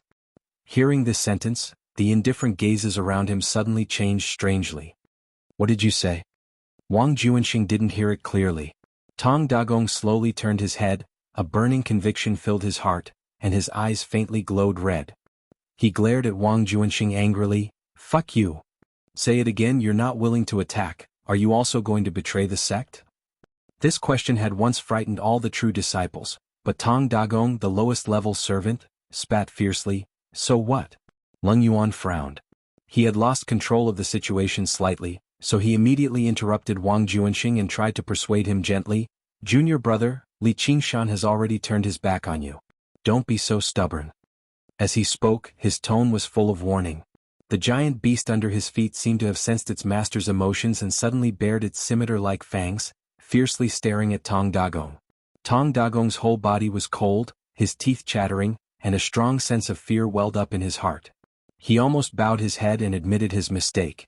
But then he remembered the battle in Black Cloud City, the indomitable demon god incarnation that slaughtered these true disciples like dogs, many times more terrifying than Leng Yuan, but in the end didn't they also defeat it? His fear suddenly weakened, and the red light in his eyes intensified. "Fuck you. If it weren't for Li Qingshan, you fucking true disciples would have already fled back to the Wanxiang sect. Li Qingshan may be a traitor of the Wanxiang sect, but he has never wronged me, Tong Dagong. Besides, if it weren't for Li Qingshan, I wouldn't even know where the gate of the Wanxiang sect is, and I would have already died in Black Cloud City." Tong Dagong scolded to his heart's content, his eyes red like fire, and there was no longer any fear in his heart. He had no loyalty to the Wanxiang sect, and ordinary soldiers like them were just peasant children recruited from all over the human world to guard the border. Although they had the opportunity to make contributions and enter the path of cultivation, in the bitter and cold frontier fortress without any cultivation resources, in the end, only 1 in 1,000 could become a disciple of the Wanxiang sect, and most of them became a pile of bones under Black Cloud City. Everyone was stunned. A mere Zhuji cultivator dared to speak to a young spirit cultivator like this. "How dare you?" Wang Juanxing shouted harshly, but he was a bit timid at heart. He vaguely saw the shadow of that man in Tong Dagong, which aroused deep fear in his heart. Only Leng Yuan remained calm and collected. The drizzling rain suddenly turned into flying snow that filled the sky. For a moment the sky was frozen and the earth was frozen. The giant beast under his feet let out a mournful roar that shook the heaven and earth. "Tong Dagong, do you know what crime you've committed?" Leng Yuan asked word by word. He also saw the shadow of that man in Tong Dagong, and a strong sense of disgust surged in his heart. "Such a person must die." "I know, isn't it just death? It's not like I haven't died before. Who are you trying to scare?" With a clang, Tong Dagong drew his saber out of its sheath and placed it across his neck. "My life was given by Li Qingshan, and today I will return it to him." His eyes almost popped out of their sockets. He clenched his teeth, clenched the hilt with both hands and gradually exerted force. The blade sank deep into his neck, and blood immediately gushed out, dyeing half of his body red. However, he did not relax at all. Inch by inch he cut open the flesh and blood and cut the neck bone along the bone. In the blink of an eye, more than half of the thick neck was cut open. When the neck was completely cut, he grabbed the bun on the top of his head with his right hand, lifted his head to show everyone and suddenly fell on his back.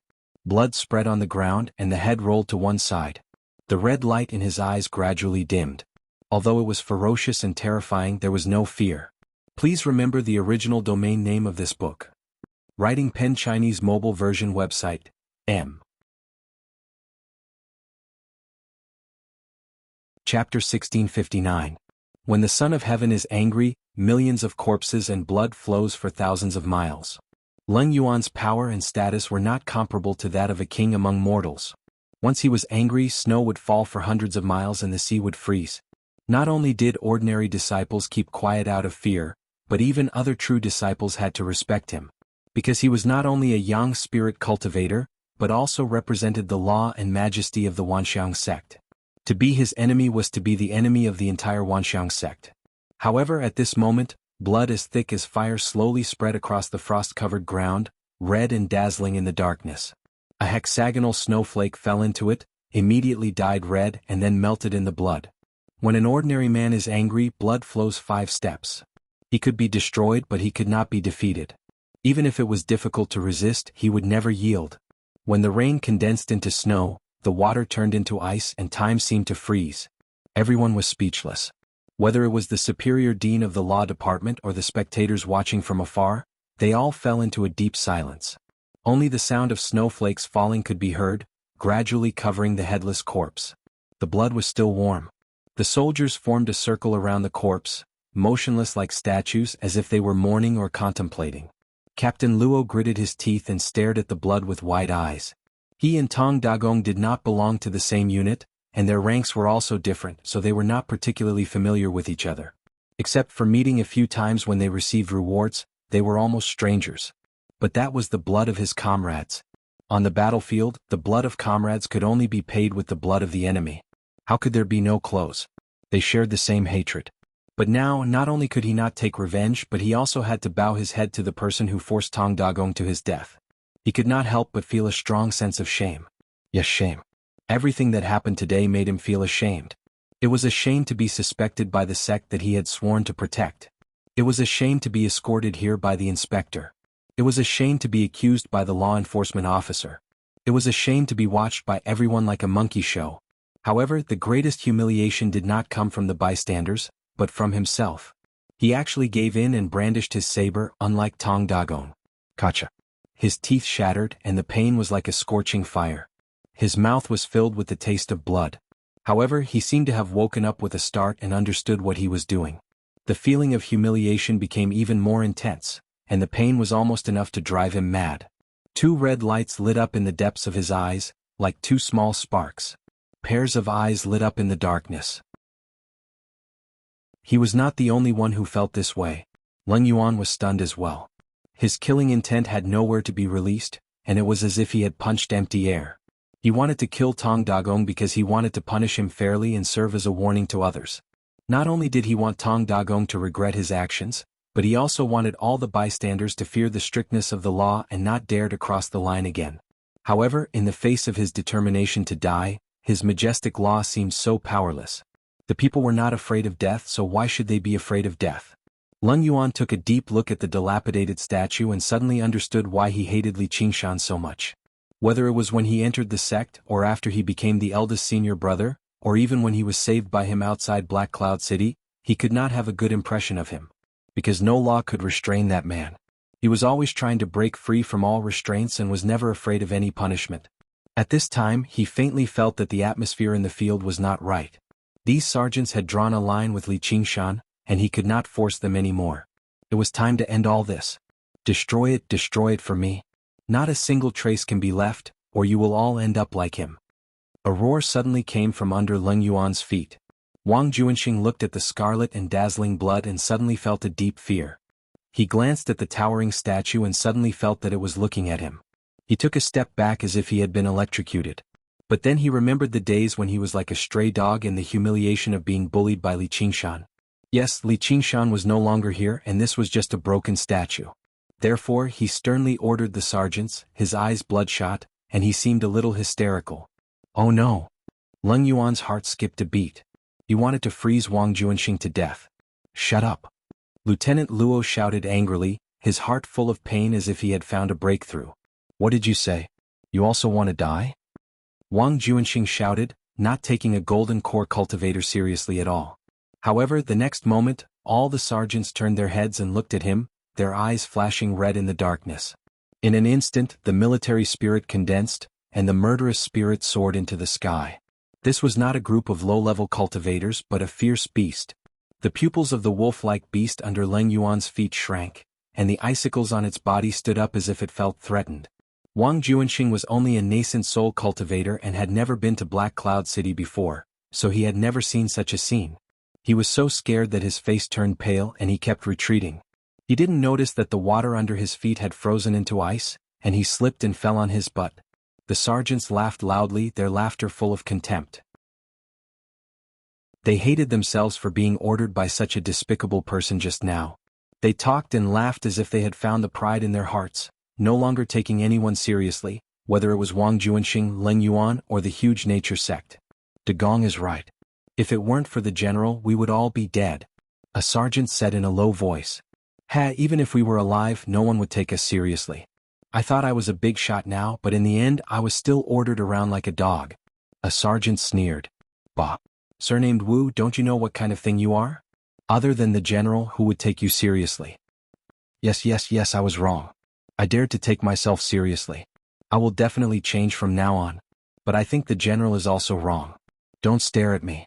If the general treated us like dogs and let us die in Black Cloud City, we wouldn't have been bullied like this. Alas, we wouldn't have done such an ungrateful thing. Alas, who said it wasn't? If I gave a dog a bone, it would wag its tail at me and not bite me back. We really are worse than dogs. Forget it, I will apologize to the general. The sergeant surnamed Wu stepped out of the crowd and came to the statue of Li Qingshan. He knelt on one knee and gave a heavy military salute. Then he pulled out his saber and placed it across his neck. In an instant, a head rolled onto the frozen sea. A stream of hot blood rushed to the sky and sprinkled on the ice along with the flying snow. Old Wu, don't leave in a hurry. Wait for me. The sergeant who had spoken to him just now quickly stepped forward. He also knelt on one knee and gave a military salute. Then he impatiently cut off his head with his saber. The head fell to the ground. Hot blood spurted out and dyed the frozen sea red. The sergeants stepped forward one after another, just like they had just now. But this time they didn't resist at all. Instead, they seemed impatient. Before they knew it, a thin layer of white snow had accumulated on the ground. Blood flowed freely and invaded the snow-covered territory. It emitted hot air and melted every snowflake it came into contact with. Wang Juanxing felt the cold gaze from behind him. He hurriedly turned around and said, "Senior brother Leng, they've gone mad. They've all gone mad.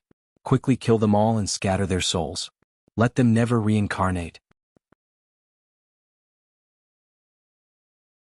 Chapter 1660. As soon as Wang Juanxing said that, he immediately incurred the disgust of everyone present. Whether it was the cultivators from the other sects, his fellow disciples from the Myriad sect, or even his colleagues from the Law Division, they all frowned. They were all cultivators.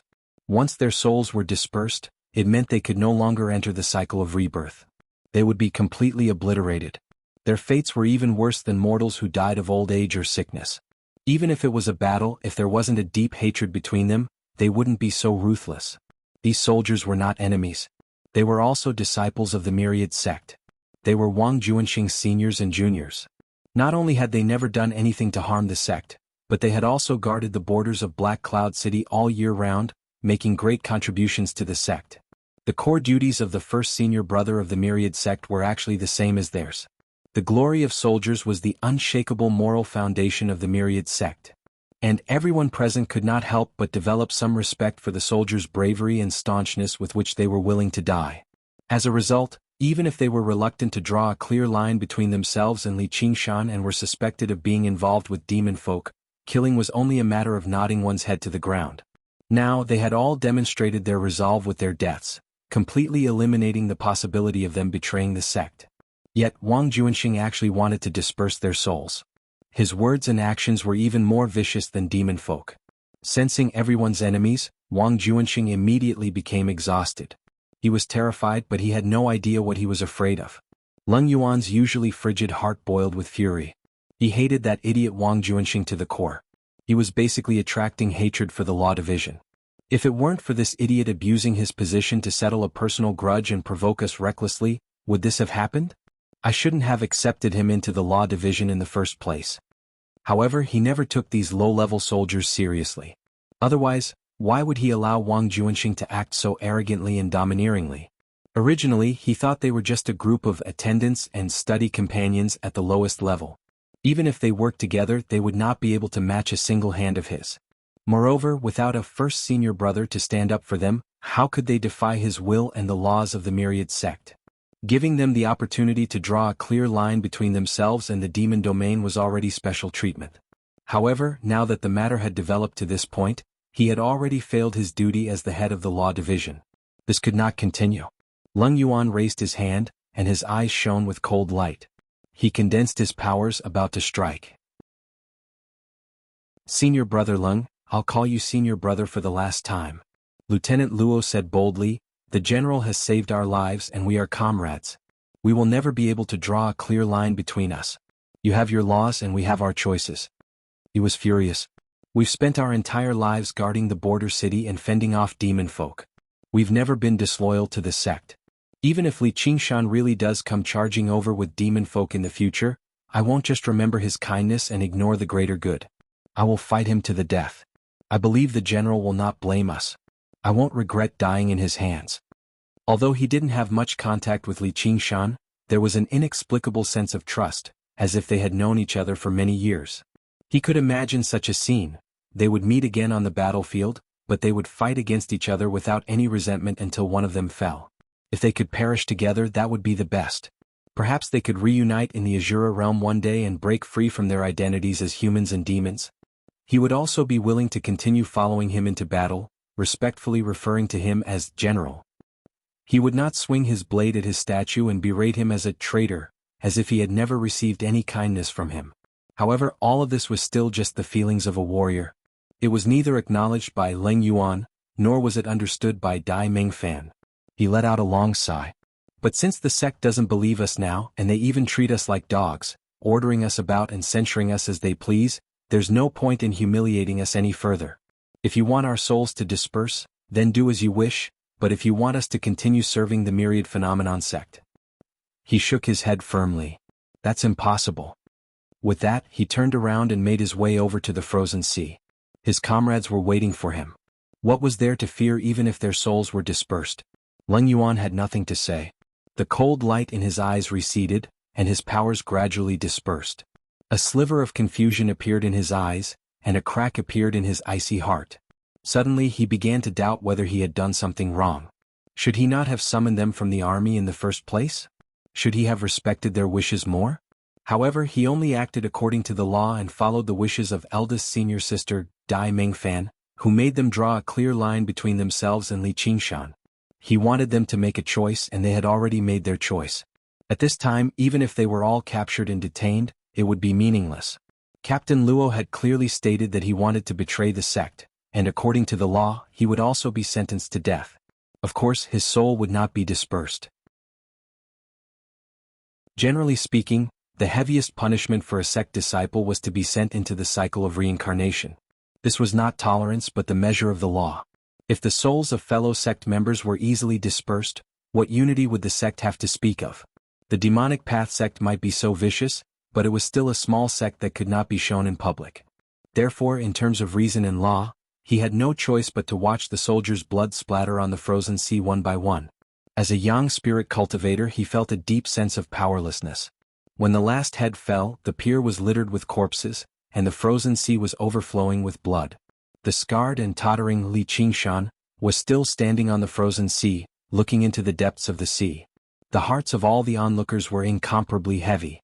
They had only wanted to watch a show, but who would have thought that the result would be so tragic? In the blink of an eye, hundreds of fellow disciples had fallen. How could they not feel sad for the loss of their own kind? As for those who had never seen Li Qingshan, they could not understand what kind of person Li Qingshan was. Why was he worthy of their loyalty? Leng Yuan looked up at the figure of Li Qingshan, and thought to himself, you could have united the sect and survived the great calamity together. Why did you fall into the devil's domain? At this time, blood crawled across the ice and flowed all the way to the feet of Li Qingshan. It seemed to have gained intelligence and consciousness, and there was a sound from its body. A crack ran through its neck, and with a loud crack, the huge head fell off and fell into the frozen sea with a boom. A huge wave soared hundreds of feet into the sky, mixed with the dancing ice and snow, pouncing in all directions. Rumble. A series of thunderous sounds rang out, and the frozen sea shattered. Cracks spread out like spider webs. The ice, which was as huge as a ship, rose and fell with the waves, making an ear-piercing sound of friction. Everyone could not help but cry out in alarm. Wang Juanxing suddenly saw the huge figure of Li Qingshan, pouncing towards him. He was almost paralyzed with fear and let out a scream, the statue has come to life. It turned out that Li Qingshan, ankle was broken, and it could no longer support its weight. Its headless body slowly fell backwards. With an earth-shattering sound, it smashed heavily into the frozen sea, stirring up a huge wave and completely shattering the surface of the sea. It was exactly the same way as the soldiers had died. Everyone was dumbfounded. The neck and ankle were the most vulnerable parts of a statue, but no one could believe that this was just a coincidence. Chapter 1661. The mysterious underworld cave. Pai Yangqiu had already received the order and left Li Qingshan alone, lying on the surface of the water with his limbs spread out. From this angle, the mysterious underworld cave looked like a deep well. The mouth of the well was a round gray sky that hung high above the darkness and fell into his pitch-black eyes. The drizzle rippled around his ears and his thick black hair spread out and floated with the waves. He had already become a god, and all the god statues had his divinity residing in them. He had seen everything that happened outside Wanxiang City with his own eyes and could not calm down for a long time. He had never felt that he had done anyone any favors and had never expected such a return. Just as he had never expected such a statue to stand outside Wanxiang City. So if it was destroyed, then so be it. What did it matter? Even though his former comrades had drawn their blades against him, he did not feel surprised or angry. He just could not help but sigh a little. After all, it was the trend of the times and the will of the heavens could not be disobeyed. To put it bluntly, he had never asked others to be like Li Qingshan. "You are too arrogant." He suddenly laughed. It was filled with self-mockery but also joy. Why can't others be like Li Qingshan? What's so great about Li Qingshan? A surge of hot blood surged in his chest like the surging magma under the ground. It was a heat that he had not felt for a long time. He seemed to have been floating on the black water for too long and had heard enough of the laments and pleas of the people of the demon territory. So he sat up and said softly, "Comrades, fight alongside me again." His voice came from his falling black hair and only echoed in the cave. However, the will of a god would definitely reach the Azura path and summon his soldiers again. How can it be said that I have no clothes? I share the same robe as my son. How can it be said that I have no clothes? I share the same hatred as my son. I will immediately avenge you. Li Qingshan's figure disappeared from the mysterious underworld cave. Those who exerted power and pressure on them would definitely feel an even greater power and pressure. That would be the fury of a god. The 100 Herb Garden. The sun rose and set. The date set by Dai Mingfan was approaching bit by bit. Wan Jianfeng, who was standing outside the garden, was ready to charge into the garden at any time to capture and kill Li Fengyuan or her. It was dusk, the sun had not set, and the crescent moon had just risen. The 100 Herb Garden fell into an unprecedented silence. The busy figures of the disciples were gone, leaving only a beautiful figure pacing back and forth in the garden. Only the plants were still thriving, ignorant of the joys and sorrows of the human world. Even though Ruan Yaozhu has already made up her mind, she can't help but feel her heartstrings tighten little by little, gradually feeling the chill of the evening wind. This would be her last time in the Herb Garden. She was not afraid of death like Dai Mingfan, but perhaps it was only at the moment of parting that she felt that time was short and that 1,000 years were fleeting. She simply let go of all distracting thoughts and focused on taking care of these plants. The 9-colored deer silently accompanied her, its gentle and moist eyes full of pity. This price was too heavy for her, and everything was for that man. The 9-colored deer raised its head and looked at the hill in the distance. Li Fengyuan was sitting cross-legged under the Bodhi tree with a resolute expression, as if he was an eminent monk who was ready to sacrifice himself for his cause and had completely disregarded life and death. "Sai, you sure can let it go." The 9-colored deer no longer blamed that man, but it couldn't help but think back to that autumn night many years ago when it met that man by chance. It felt that every drink and every peck was predestined. In Whitestag, he casually brought a group of beggars to drink with flowers and exchanged a peach tree for a full meal for the beggars. But in the dead of night, he lamented the death of the peach tree.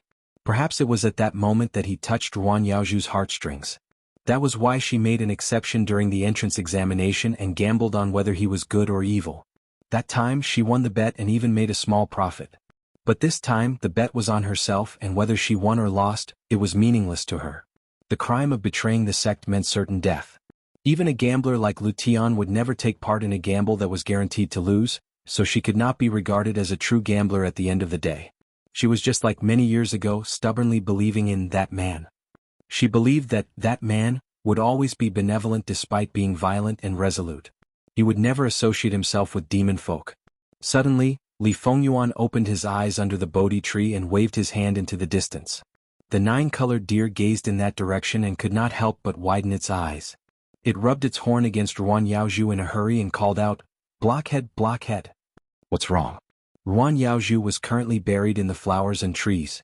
She could not help but raise her head and become stunned too. Under the bright red light of the setting sun, a tall, large figure strode over. He arrived before her in just a few steps. With a familiar smile on his face, he called out Yaozhu before spreading his arms and embracing her firmly. Everything had happened too suddenly. She was unable to respond at all, but she felt her heartstrings ease up as if a tremendous burden had been lifted from her shoulders. She no longer had the slightest bit of strength left in her body, but her eyes reddened. The nine-colored deer could no longer care about separating them. It only felt like they had been rescued from the jaws of death. They all believed without reason that as long as this man appeared, all of their problems would be resolved. The nine-colored deer called out, "Li Qingshan, you've finally returned. Did you know that the spirit sovereign of Sea has already announced that you've betrayed the demon domain? In order to protect your unlucky son, Yaozhu sealed off the entire 100-herb garden. We almost died because of you." Li Qingshan smiled without saying anything, but his expression was the same as usual. His bearing was peaceful, without the slightest hint of demon qi on him. Even the benevolent Qilin was nothing more than this. When he looked at Ruan Yaozhu, his gaze was filled with tenderness. "I knew you wouldn't," Ruan Yaozhu murmured, but her face reddened again. She gently tried to break free from Li Qingshan's embrace. But Li Qingshan hugged her even tighter. A trace of regret flashed in his eyes. He shouldn't have let her suffer any more grievances. Li Fengyuan sighed in his heart. He stood up and carefully examined Li Qingshan. Li Qingshan seemed to sense something. He also turned his head and looked at Li Fengyuan up and down. The father and son seemed like they didn't know each other at this moment, but it also seemed like they were confirming something. In the time since they separated, they had undergone earth-shattering changes. The nine-colored deer said, "Can you two stop looking at each other? Wan Jianfeng is about to kill his way in. Junior Marshal Brother Wan. He's quite gutsy. He dares to bully our Yaozhu. Senior Marshal Brother Wan is just following orders." "Don't blame him," Ruan Yaozhu said softly. She knew that Li Qingshan's murderous nature was extremely heavy. She was afraid that he would hurt Wan Jianfeng and ruin their relationship. Following Dai Mingfan's orders? Senior Marshal Sister Dai had no choice. The spirit sovereign insisted that she be the eldest senior marshal sister. In that case, it's all that old tortoise's fault. The spirit sovereign is only following the sect's laws. Sai, he must have gone senile. That's why he made the wrong divination, thinking that you've fallen into the demon domain. He just needs to resolve the misunderstanding. Well, you is still the same. Li Qingshan couldn't help but shake his head. He looked in the direction of the myriad phenomenon sect. "I'll go find Spirit Sovereign of Sea and explain it clearly." Chapter 1662. Nine-colored deer frowned slightly, vaguely sensing that something was amiss with Li Qingshan's tone. But on second thought, this kid had always had a bad temper. Now that he had been wronged by Spirit Sovereign Guihai, he must be infuriated. He would definitely demand justice from that old turtle. With his current cultivation, he's not much weaker than that old turtle. That old turtle is probably in deep trouble this time. However, she had a sliver of doubt in her heart. She and Spirit Sovereign Guihai were both Khanate gods, so she understood the extraordinariness of the spirit turtle race better than humans. Human cultivators had to study arduously for many years to comprehend the Tao of divination, but it was an innate ability for spirit turtles. It was as natural as swimming.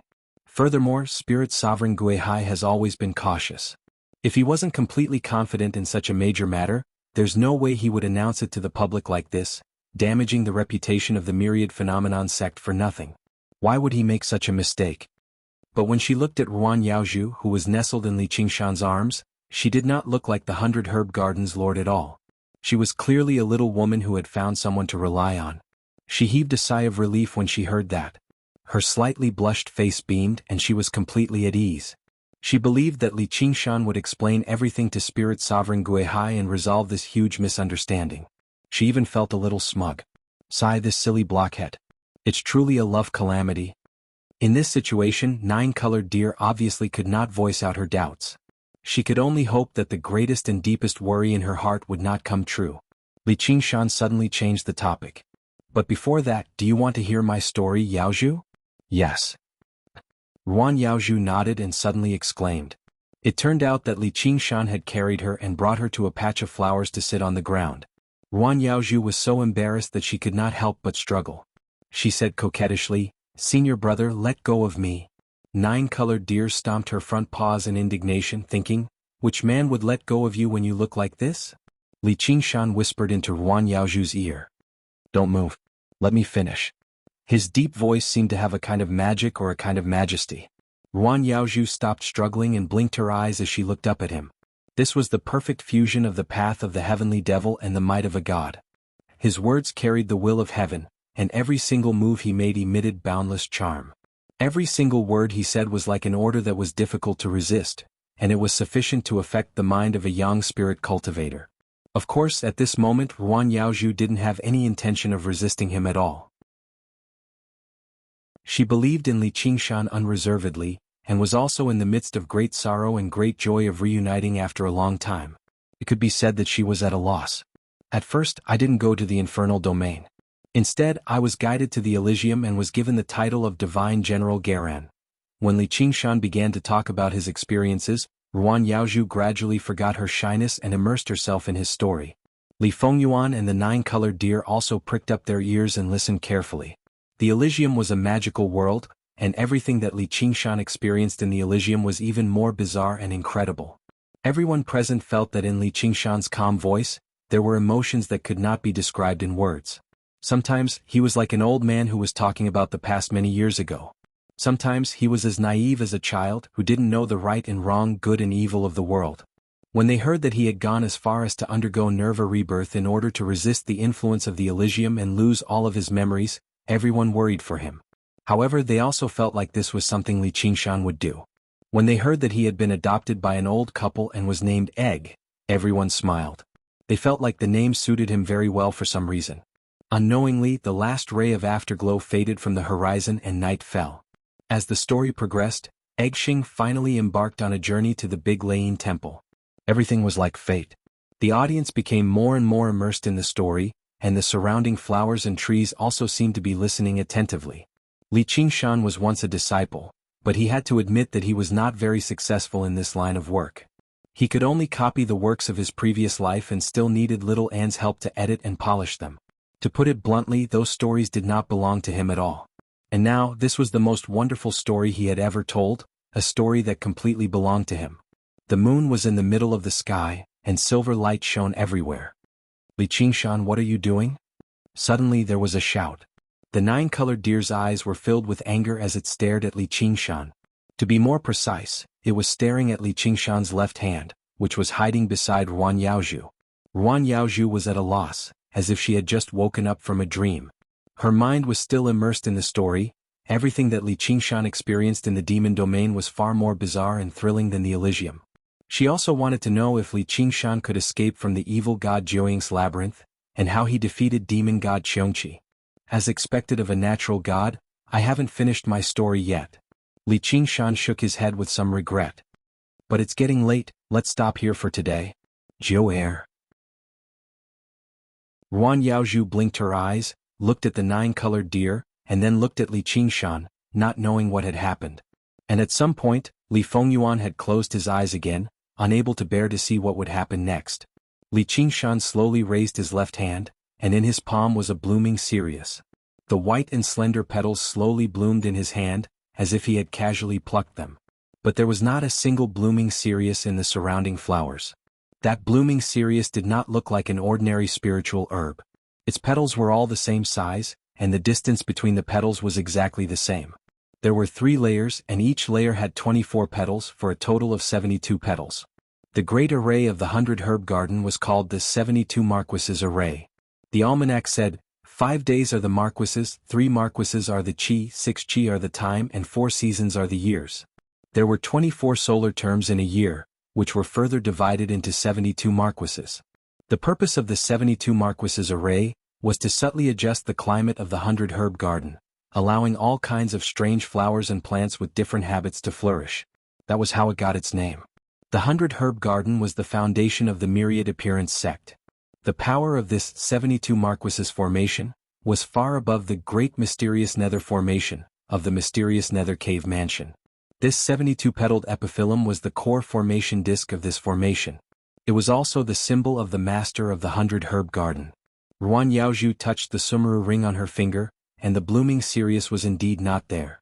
She panicked as if she had stepped on air, and there was a bottomless abyss below her. She struggled out of his embrace and forced a smile. Qingshan, stop messing around. I can't give this to you even if you are the eldest Shixiang. Her tone was almost pleading. The nine-colored deer's heart was about to break when he heard this, and he stared at Li Qingshan. However, Li Qingshan was unfazed. He stared at the blooming Sirius in his hand. A strand of darkness was released from the stamen, dyeing the pure white petals black from the inside out. The formation of the 72 Marquises was profound and complicated. Even though he had already become a god, he was only here as a clone after all. He would struggle to refine it in a short amount of time. However, apart from the master of the 100-herb garden and the spirit sovereign of Guihai, there was another person who knew the formation of the 72 Marquises like the back of their hand, and that was the caretaker of the abundance department, Pai Yangqiu. The nine-colored deer said furiously, "Blockhead, don't be stupid. He wants to take your 100-herb garden. He's already become a demon." Li Qingshan seemed to be completely focused on refining the blooming Sirius. He no longer tried to hide anything, radiating with heavy demon qi. It was a darkness even deeper than the night, completely obscuring the bright moonlight.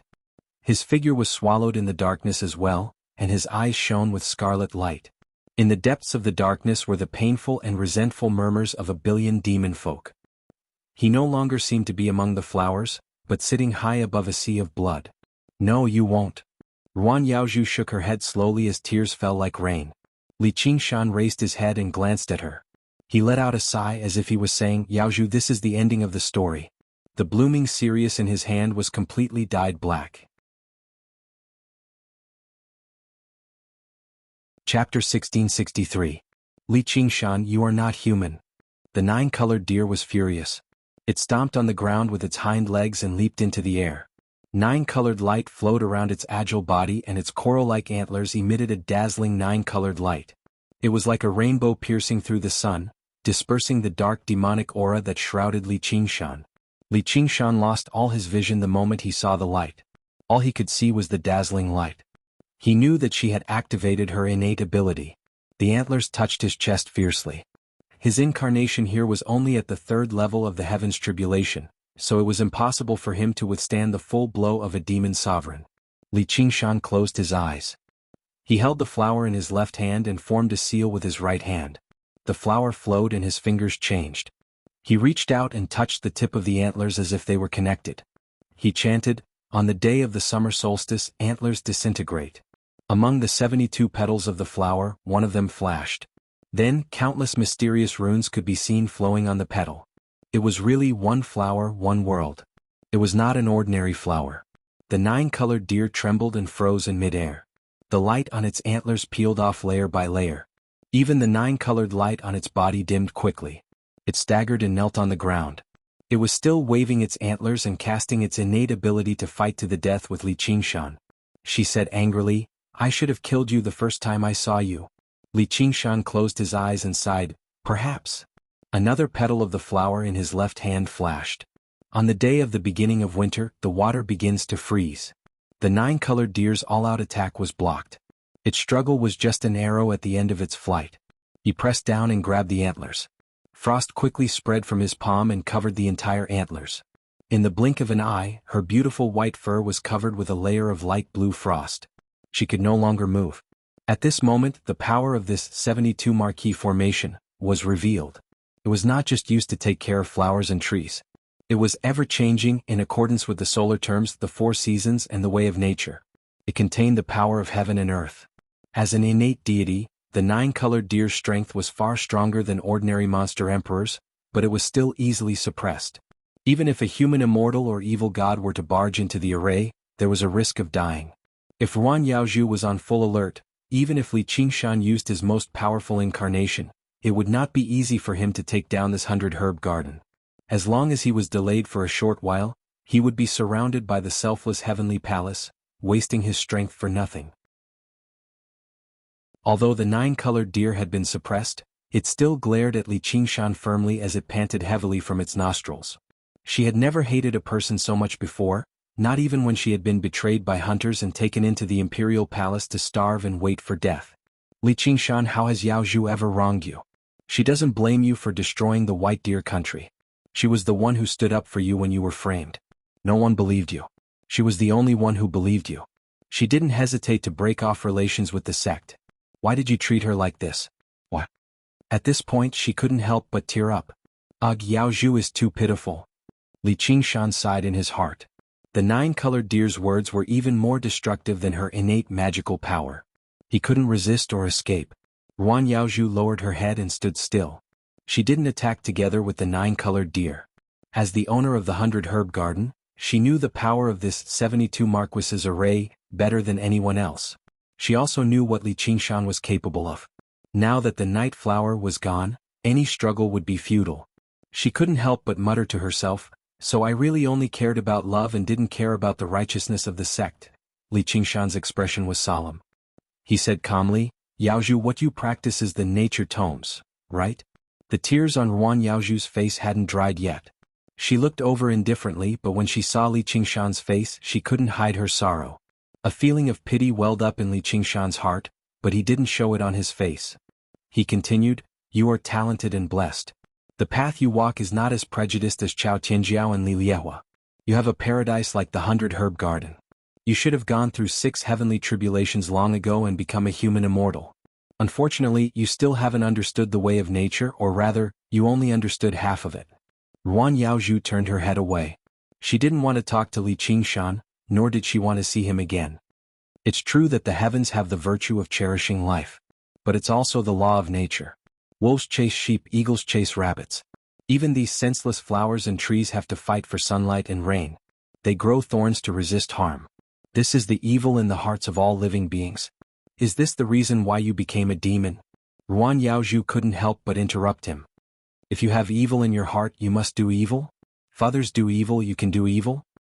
He was extremely disappointed. The way of nature has nothing to do with good or evil. The kindness in your heart is your gift, but it's also your obstacle. Li Qingshan shook his head. What I want to say is, where there is life there must be death. Right now, I will demonstrate the other half of the way of nature to you. Speaking to this point, Li Qingshan suddenly let out a long breath, as if he wanted to exhale all the depressed air in his chest. The surrounding plants rustled. Ruan Yaozhu widened her eyes in shock. She saw that the 10,000-year-old nether radiant orchid next to Li Qingshan had suddenly bloomed completely, giving off a faint blue light. She would have needed to take care of it for several years. All the plants around Li Qingshan, these strange flowers and plants that would normally take thousands of years to grow a foot and an inch, all grew at a speed visible to the naked eye. Their branches stretched out towards the sky, spitting out flower buds. In an instant, millions of flowers bloomed to their heart's content, competing with each other in beauty under the moonlight. As for the flowers that were already blooming, they bloomed to an unimaginable degree, as if they wanted to display all of their beauty without holding anything back. Li Qingshan was completely submerged by the flourishing plants, but Ruan Yaozhu could clearly hear his breathing suddenly stop. Her heart also stopped. She had never been greedy for life or afraid of death, but at this moment she felt that a disaster was imminent. She cried out in shock, "Don't!" Her voice was like a cuckoo crying blood, full of pleading. Who knew how much effort she had poured into the 100 Herb Garden? These plants were far more important than her life. At this moment, the scene of her first meeting with Li Qingshan suddenly appeared in her mind. That autumn night, that peach blossom tree. Her heart was filled with grief, but strangely she also calmly realized that this man would not stop for her. Just like how he would lament the death of the peach blossom tree, but still choose to let the peach blossoms bloom. Li Qingshan's exhalation turned into an inhale. This breath was slow and long, as if he wanted to suck in all the air in the 100 Herb Garden. In a split second, the plants withered and thousands of flowers withered. It was as if they had entered the late autumn season. The plants within a radius of 30 meters all withered and turned yellow, turning into mud. Those flourishing plants seemed to have exhausted all of their vitality, but they also spat out all of their spiritual qi, which surged into Li Qingshan's body. The incarnation's cultivation base immediately skyrocketed, rushing to the cultivation base of the fourth heaven's tribulation. Even its body became much taller. These exotic plants had different attributes. If one wanted to use them to refine pills, they would have to harmonize the yin and yang and the 5 elements. It would also require a lot of time for the water and fire to complement each other, forming the 9 transformations of the pill. After the pill was formed, one also had to pay attention to whether it was hot or cold when consuming it. The medicinal properties must not clash. However, Li Qingshan omitted all of these processes. He made these plants go from life to death, spitting out the most primitive and purest vitality, transforming it into the incarnation's cultivation base. This kind of method was the divine power of Qilin transformation. He had already obtained the core laws of the pure land of ultimate bliss and the evil land of the infernal region. When the two were combined, it would be the paradise Qilin transformed from the primordial Qilin. His Qilin transformation had long achieved great success. At this moment he was the incarnation of the original Qilin. The heaven and earth were heartless and the cycle of life and death. This was the Tao of nature that Ruan Yaozhu had yet to comprehend.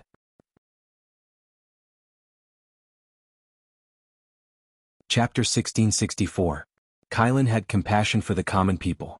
Li Qingshan didn't understand the Qilin's way of extreme benevolence, but now he understood it completely. To be born without having, to not rely on, to not be exploited, is the virtue. Nature gave birth to all living creatures, but it didn't take any of them as its own. It didn't demand any living creature to be loyal and filial. Its benevolence was everywhere, but it was so mysterious that no one could feel it. It seemed that everything was natural, so it was called nature. Of course, the real Qilin wouldn't turn the vitality of plants into its own power like Li Qingshan did. Li Qingshan didn't follow the way of Qilin after all. He just used the power and changes of Qilin. However, even the original Qilin couldn't completely follow its own path. It went against its inborn nature and followed Emperor Hua to participate in the battle of patching up the sky. It died under the thunder of Emperor Shi. After all, the original Qilin was just one of the living creatures, not the Great Way Law. However, when it looked at the figure that patched up the sky with its own body, it probably didn't regret its choice. If the sky had feelings, it would also grow old. In a breath, the cycle of life and death changed. From the blooming of flowers to the withering of grass, from the flourishing scene to the desolation. Even mortals would have some inspiration when they saw this scene, not to mention the few cultivators here were all talented and intelligent. Under the golden leaf Bodhi tree, Li Fengyuan stretched out his hand, and a dead leaf fell on his palm. He looked up and saw the leaves rustling in the wind, scattering all over the ground, leaving only dry branches that pierced the night sky.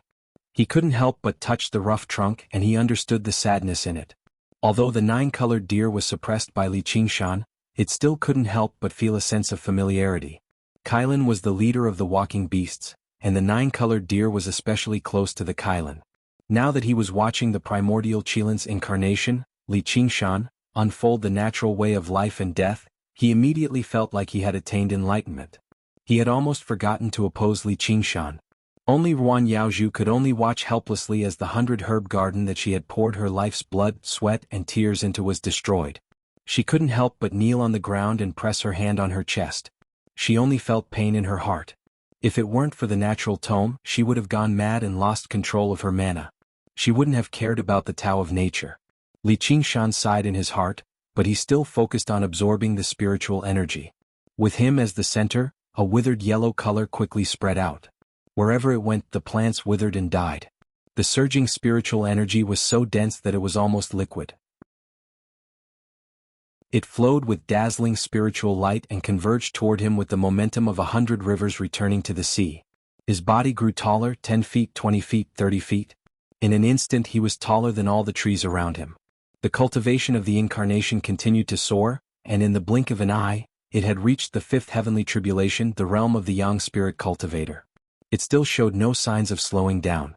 Until this moment, Li Qingshan had only absorbed the spiritual energy of the plants within a radius of 1,000 feet. There were countless strange flowers and plants, and any one of them could cause many cultivators to fight for it outside. But compared to the entire 100-herb garden, it was just a drop in the bucket. The terrain of the 100-herb garden was extremely open.